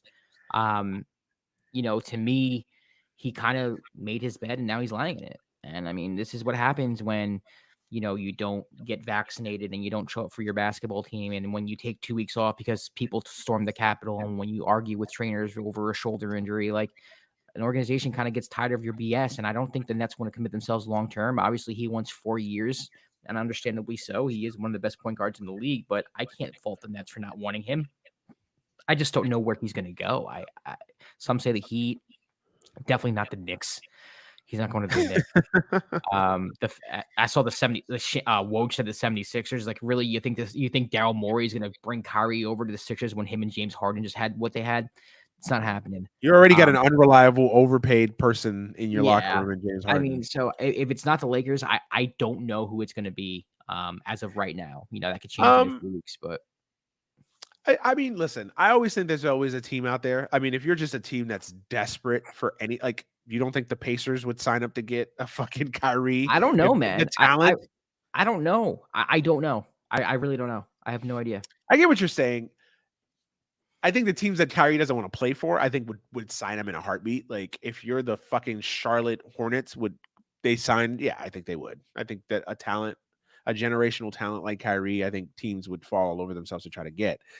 But like you said, there's a lot of baggage with Kyrie. There's a lot of issues with Kyrie. I don't think Kyrie wants to play for an organization like that. I do think that's the thing about Kyrie. That's the sad thing about Kyrie. I think Kyrie is all about winning. Is all about when he plays, he wants to win. I think he wants to win a championship. But it's, again, keyword, when he plays, when he's healthy, when he's mentally healthy, when he's available, when he's there. Something happens. Somebody leaves a negative comment on Instagram and he decides to take a PTO day, and he doesn't want to play. Like, that's a lot for an organization to deal with. I agree with you. I think the Lakers make the most sense. As a Laker fan, I don't want 4 years of Kyrie, but if you can tell me I can get 2 years or 3 years of Kyrie at most 3 years, yeah, I'd sign up for it, because, again, what's the alternative? Russell Westbrook? Back. Right. But Kyrie wants 4. That's the problem, because the Nets are willing to do 2 years. I don't know if they're willing to do 3, but they're willing to do 2. I don't think he'll get 4 from anywhere else. You're right. I don't. I think he may get 3. He may get 2. He may get 2 in an option. Right. So he may get 3. So now it's just a matter of, okay, if you're getting basically a bunch of 2-year deals, where do you want to go? Right. Or do you want to stay in Brooklyn? Right. I don't think he wants to stay in Brooklyn. I don't either. I think he hates the organization. I think he hates the organization. I think he wants out. I don't think he likes that they didn't back him with the whole vaccine thing, which, whatever. I'm not even going to relitigate that at this point.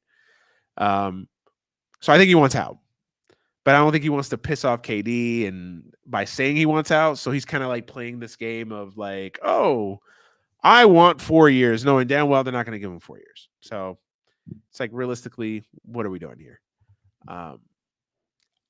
I think he's going to be a Laker. I can see that. That's the one team. I don't know how you swing that. Obviously, Russell Westbrook has to go too, I think, right? Russell Westbrook obviously has to go. You probably have to get a third team, because I don't think the Nets are taking I can see a third team. I think a 3-team trade. Apparently, Charlotte wants Russell Westbrook for reasons. I don't know. You have LaMelo Ball.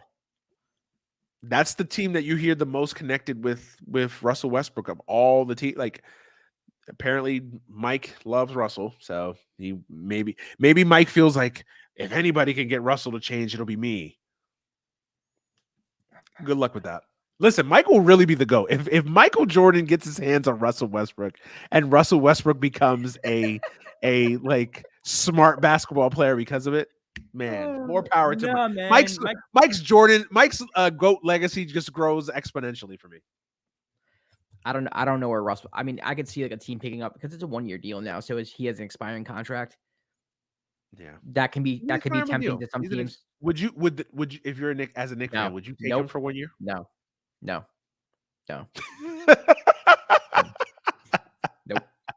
What about Miami for 1 year?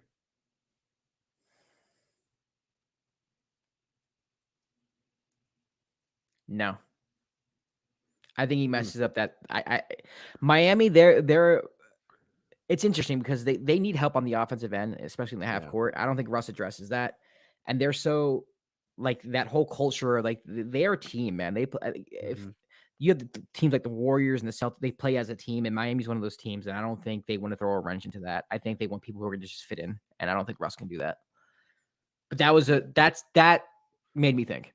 That's the only like veteran team that I could see. Like, okay, other than that, like, it's either a bad team or a young team like Charlotte. Like, I could see the appeal of a Charlotte, right? In the sense of, hey, Russell Westbrook, let's listen. We could think about him whatever he wants. He is a respected guy in this league. He's a guy that people love him. Players love him. Players love him, and I think he's a veteran that does bring a culture to a team. That could bring a culture to a team, I should say.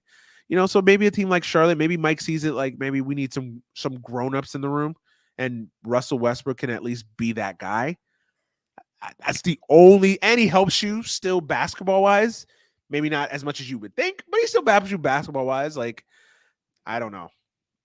Maybe Charlotte feels like, okay, we'll just throw out the Laker year because it was just a disaster and he didn't fit with LeBron.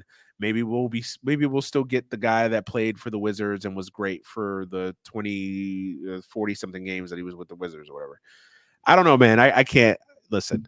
But going back to your point, I think, yes, it would involve a 3-team trade. I think most likely probably a team like Charlotte where they get Westbrook, we get Kyrie, and then the Nets get, I don't know, draft picks, players. The Knicks would totally.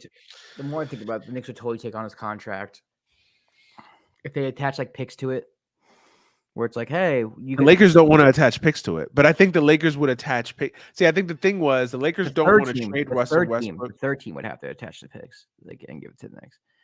Like the Knicks would take like Charlotte's pick.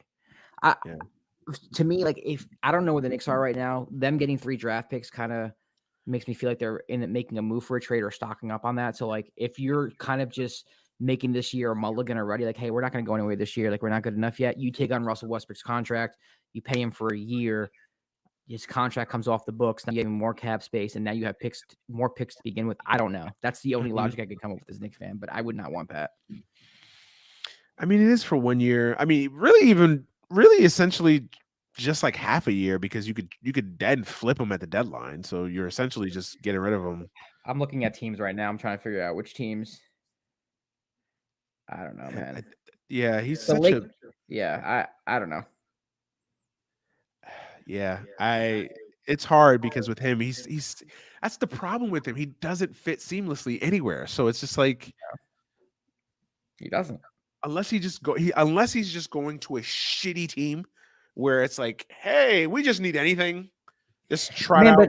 But even shitty teams like a reunion with OKC might make sense because Presti might want his contract coming off the books. But like outside of that, like he's not going to Houston, he's not going to San Antonio. They have DeJounte. He's not going to Sacramento. They have De'Aaron Fox.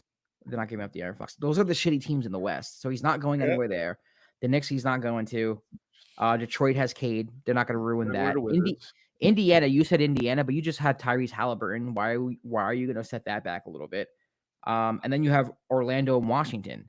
So is he going to go to Orlando and take Jalen Suggs and his development? Is he going to go back to Washington and just take a step backwards when you're trying to get a contending team for Bradley Beal? No destination makes sense for Russell Westbrook. There's not a single destination. Maybe OKC. Just take on his contract like they did with Al. Like after a year, goodbye. It's nice to have Russ back. You sell some tickets because Russell Westbrook's back. Everyone loves him. You have a whole reunion tour. Something that makes sense. Yeah. What about Milwaukee? You have Drew Holiday, man. You cannot. Drew Holiday could play off the ball. You change the whole DNA of your team. And honestly, I think you can make the case if Chris Middleton doesn't get hurt, we're talking about the Milwaukee Bucks as the champions. At the very least, they're in the Eastern Conference. They're in the finals, at least. They're in the finals, yeah. And that goes 6-7. So who knows? Yeah, man. There's no perfect answers for him, man. There's not. It's like and this is what he's done to himself in a lot of ways because it's like, what about Chicago? You have Lonzo. But I mean, but Lonzo. You think Zach LaVine and DeMar DeRozan are going to show the rock with him? Come on, man. Zach LaVine. I'm just throwing out teams, man. Because I'm with you. I don't see, man. There aren't any perfect fits. That's the problem. It's not so much getting Kyrie. It's like, what do we do with Russ and the money that we owe him? What do you make of Bradley Beal? I think he's overrated. I think he's good, but I don't think he's like a number one for a team. I think if he was that good, Washington would be better. I'll be honest with you, I don't watch too many Wizards games to be like, this is what he does great. I just know he's a very good scorer, a little undersized, and I think he's someone you can plug into like a Lakers team maybe, and he'd be fantastic. But to be like a max contract on the Wizards and build around him. I don't think he's ever, He just resigned with them, $248 million deal. Oh, like this moment, just now. Yeah, just I don't know if it was just today. I've been. Oh, he was thinking about doing it. No. Apparently, it just came. It came down 13 hours ago. Okay. Is expected to sign a $248 Yeah, expected. I saw million. that. I didn't know it was official yet. Yeah. I mean, I like Bradley Beal. I'm with you. Is he generational? Do you watch Bradley Beal and like, oh my God, this is one of the greatest players of his era? No, he's a good player, very good player, very good player. That's it. You know, you can't tell me you want to win when you stay with the Wizards. That now that goes out the window now. That's like Carmelo Anthony. You don't resign with the Knicks in 2014 and tell me you want to win. When you could have went to the Bulls or something. You're not like where are the Wizards right now? They're not. Yeah. They're in NBA purgatory right now. They're not even good enough to be in like the play-in discussion. So right. Like where are we? Like, so okay, you stay with the Wizards and it's like, and honestly, if I'm like the Wizards, I'd be like to the point where it's like, maybe it's time to change things around. Like we've had this guy for how many years? They're trying. It hasn't worked. Yeah. It hasn't worked. It's like let's just go in a different direction. Yeah. Yeah. I just saw that. And it just was like clearly he doesn't want to win. Like, why would you stay with the Wizards? And I'm not saying like join a super team. I'm just saying go somewhere else. Go to a team that has a little bit more upside. I mean, when you have, teams clamoring to get you and then the Wizards are offering you the Supermax, like of course you probably think in your head that money wise, I get it. Listen, I totally get it, but again, I don't. That's the thing, though. I don't want to hear from Bradley Beal in 2 years. Well, I want to win. Free Bradley Beal. Free Bradley. I don't want to hear free Bradley Beal campaigns here. Like you re-sign with the Wizards. It's not like you re-sign with the Wizards after they made the playoffs as a 7th seed. Like they were awful this year. So that's done now. Yeah. It's just, we'll see. I mean, I would have thought like somebody like Bradley Beal would have probably held out a little bit to see like what happens with Kyrie, because maybe Kyrie leaves, he could kind of slide into that. That would be interesting. Oh yeah. So okay, so we talked about Kyrie. So then what happens to KD? You think KD's out of there then? Yeah, I do. I think he's gone. Because I think he's a bad taste in his mouth. I would pay vital parts of my anatomy to get into the mind of KD and to think of, and just to ask him, like, if you could do it all over again, would you have let Draymond piss you off? Be honest. Yeah. Be honest. He made a bad decision. Be honest with the Nets thing too. Like, if you had to do it all over again, would you go to Brooklyn with Kyrie Irving? We said it on this show. What, 3 years ago? We said it. You weren't even a full-time host yet of the show. I think we talked about it, and we said it. I was like, I don't think it's going to work. Yeah. I don't think it's going to work. And if you're Kevin Durant, why would you ever hitch your wagons to Kyrie Irving? Which is crazy, because now that statement like rings very true. Well, at the time when you said it, it was kind of like, well, you could give him some credit because like Boston, but like you could have kind of excused it. Now it's like. And I even said more, and back then I even said it more for like, why would you ever leave Steph Curry in Golden State? I mean, they've got it going, man. Like, why would you? You were perfect there. Why? Because you don't like that NBA Twitter trolls were like, you're fucking dead. Your legacy is not secure anymore. He did it. Yeah, he did it to shut up Nick Wright or something. Like, shut up Nick Wrights of the world. Like that's the thing about KD, man. He's like incredibly, like he talks tough on social media, but like I think he's incredibly insecure. And it's like, dude, just like you're Kevin Durant, bro. Your legacy is set. Yeah, I don't like what you did by going to Golden State. Like, would I have rather you go to like, I don't know, Boston or the Knicks or wherever and build your own legacy there? Yeah, of course. But like, does anybody who knows basketball think, well, you know what? I was going to put KD in the top 20 of all time, but he went to Golden State and now I can't put him there. Like, what? But he cares about that. He cares about that. He cares about that shit. He's like that person that's never going to be happy with anything. No, he's like not. He'll listen. He's the type that'll win 3 championships with Brooklyn and still be mad that people disrespected him in OKC. Right. Like you Right. just won 3 like or he won 3 championships in Brooklyn, and it's like, oh well, you're still not Jordan. Then it's like, right. And I think it's like part of me thinks it's like it's phony too. Like it's like an edge that he creates to like have that chip on his shoulder. But at some point it gets tiresome too. Like Kevin, you've won at life. You've made like $500 million in your career.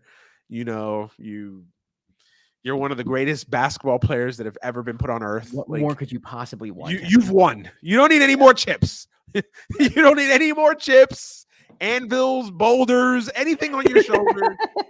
Like you won. You won. Like what else do you want? You've won, Kevin. You've won. If I was his mother, I'd be like, Kevin, you've won. Yeah, you've won at life. Like I've never met anybody who's got 2 NBA championships, 2 Finals MVPs, and was like, "Oh, stop disrespecting my fucking name from when I was in OKC." Like what? Yeah, he's sensitive. He's definitely sensitive. Oh, Kevin. Oh, Kevin. All right, man. That's it. That is it. I think we got through it all. Roe v. Wade, Kevin Durant's mind, Kyrie, the draft. Conservatives suck. The usual. We did it. We did it. We did it. We did it. Tied a nice bow on the NBA season. Now it's time to get ready for the rest of Major League Baseball. Hey, the Yankees, man, best record in the sport. Almost got no hit 2 games in a row by Houston, but huge red flag. Even though they won today, huge red flag. Yeah, man. I'm struggling to find out how the Yankees are doing this because honestly, like I don't think their lineup outside of Judge and Stan and Rizzo's giving them something. But Rizzo's I don't think their lineup's that great. I think their pitching is a little overrated. I mean, you're gonna have to show me that Jameson Taillon's gonna get big outs in October. I agree. I'm sorry. I agree. No, I agree.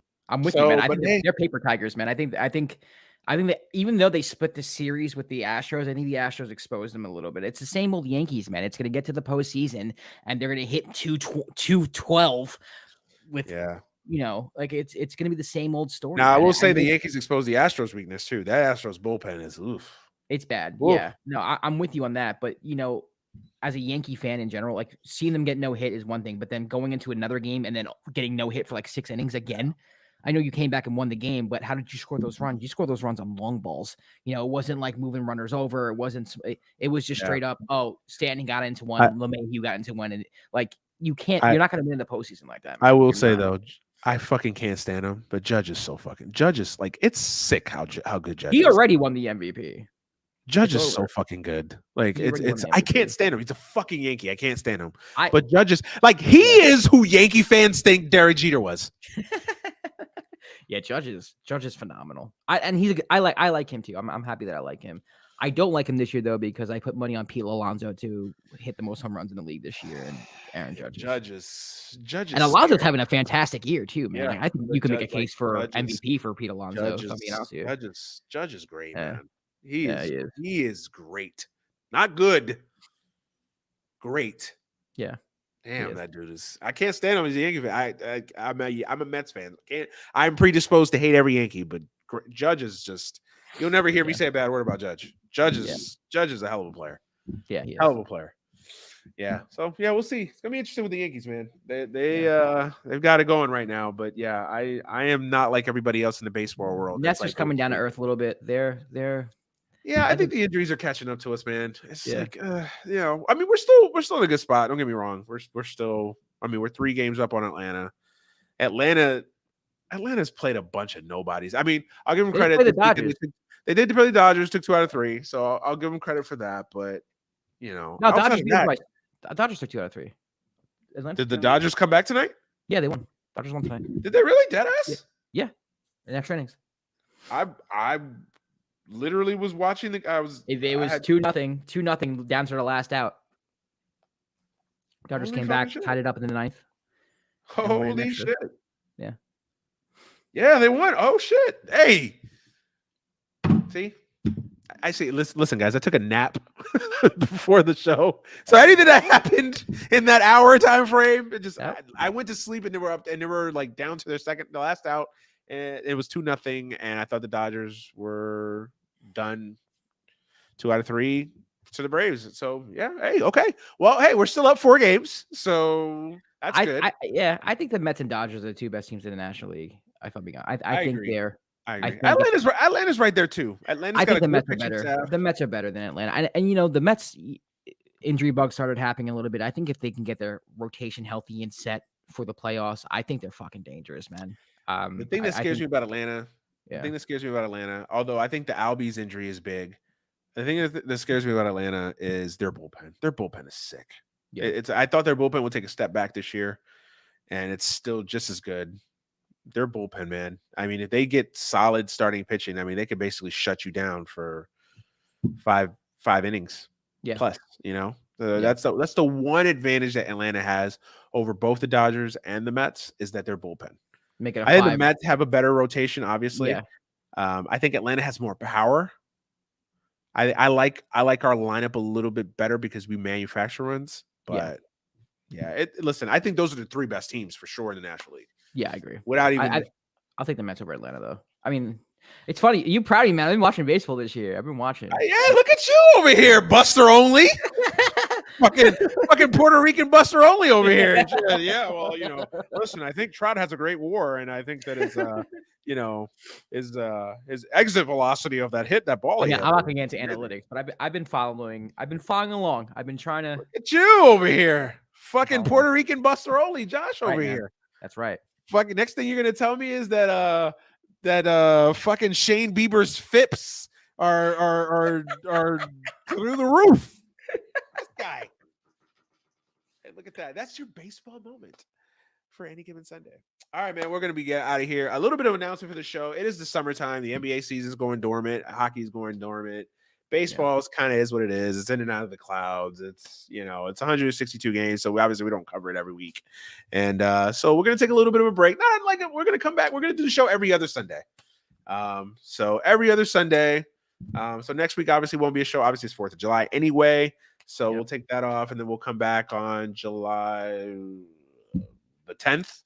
Okay. So every Sunday all the way up until the football season starts. So, right around August, we'll start coming back on a weekly basis. But yeah, we'll just take a break. Obviously, both of us have day jobs and day podcast jobs that we do. So obviously it just helps alleviate. And it's summertime too. Summertime usually tends to be the dead period in sports. Summer hours, baby. Yeah, summer hours, man. Summer vacation here. Listen, we can't say it's the dead periods for politics because God only knows what's going to happen next. I mean, who knows? The Supreme Court might decide that, take away reservations from Native Americans and basically put black people back in chains. I mean, who knows? I mean, listen, they're batting 1,000 here. So why not? We'll see. Why not? That's like you have a home run in your first at bat. It's like, I think I could go for a triple second at bat. Why not? Yeah, so every other week, that's a little show update we have for y'all. But as always, man, thank you guys for listening. Thank you guys for supporting. Y'all know where to find us on Twitter at the Emmanuel Brown, on Twitter, Josh_Rodriguez_. Make sure you go check out the Dime. Make sure you go check out everything I got going on. Dead End Sports, MLB Bro, everything under the sun, man. Everything that we got working on, all the side hustles. Go check that out. Of course, you want to keep track of the show, catch up on past episodes. We're available on all podcasting platforms.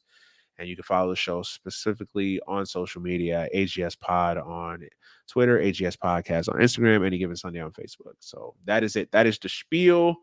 For Josh Rodriguez, I am Manny Brown. This has been Any Given Sunday, episode 93. We are out of here.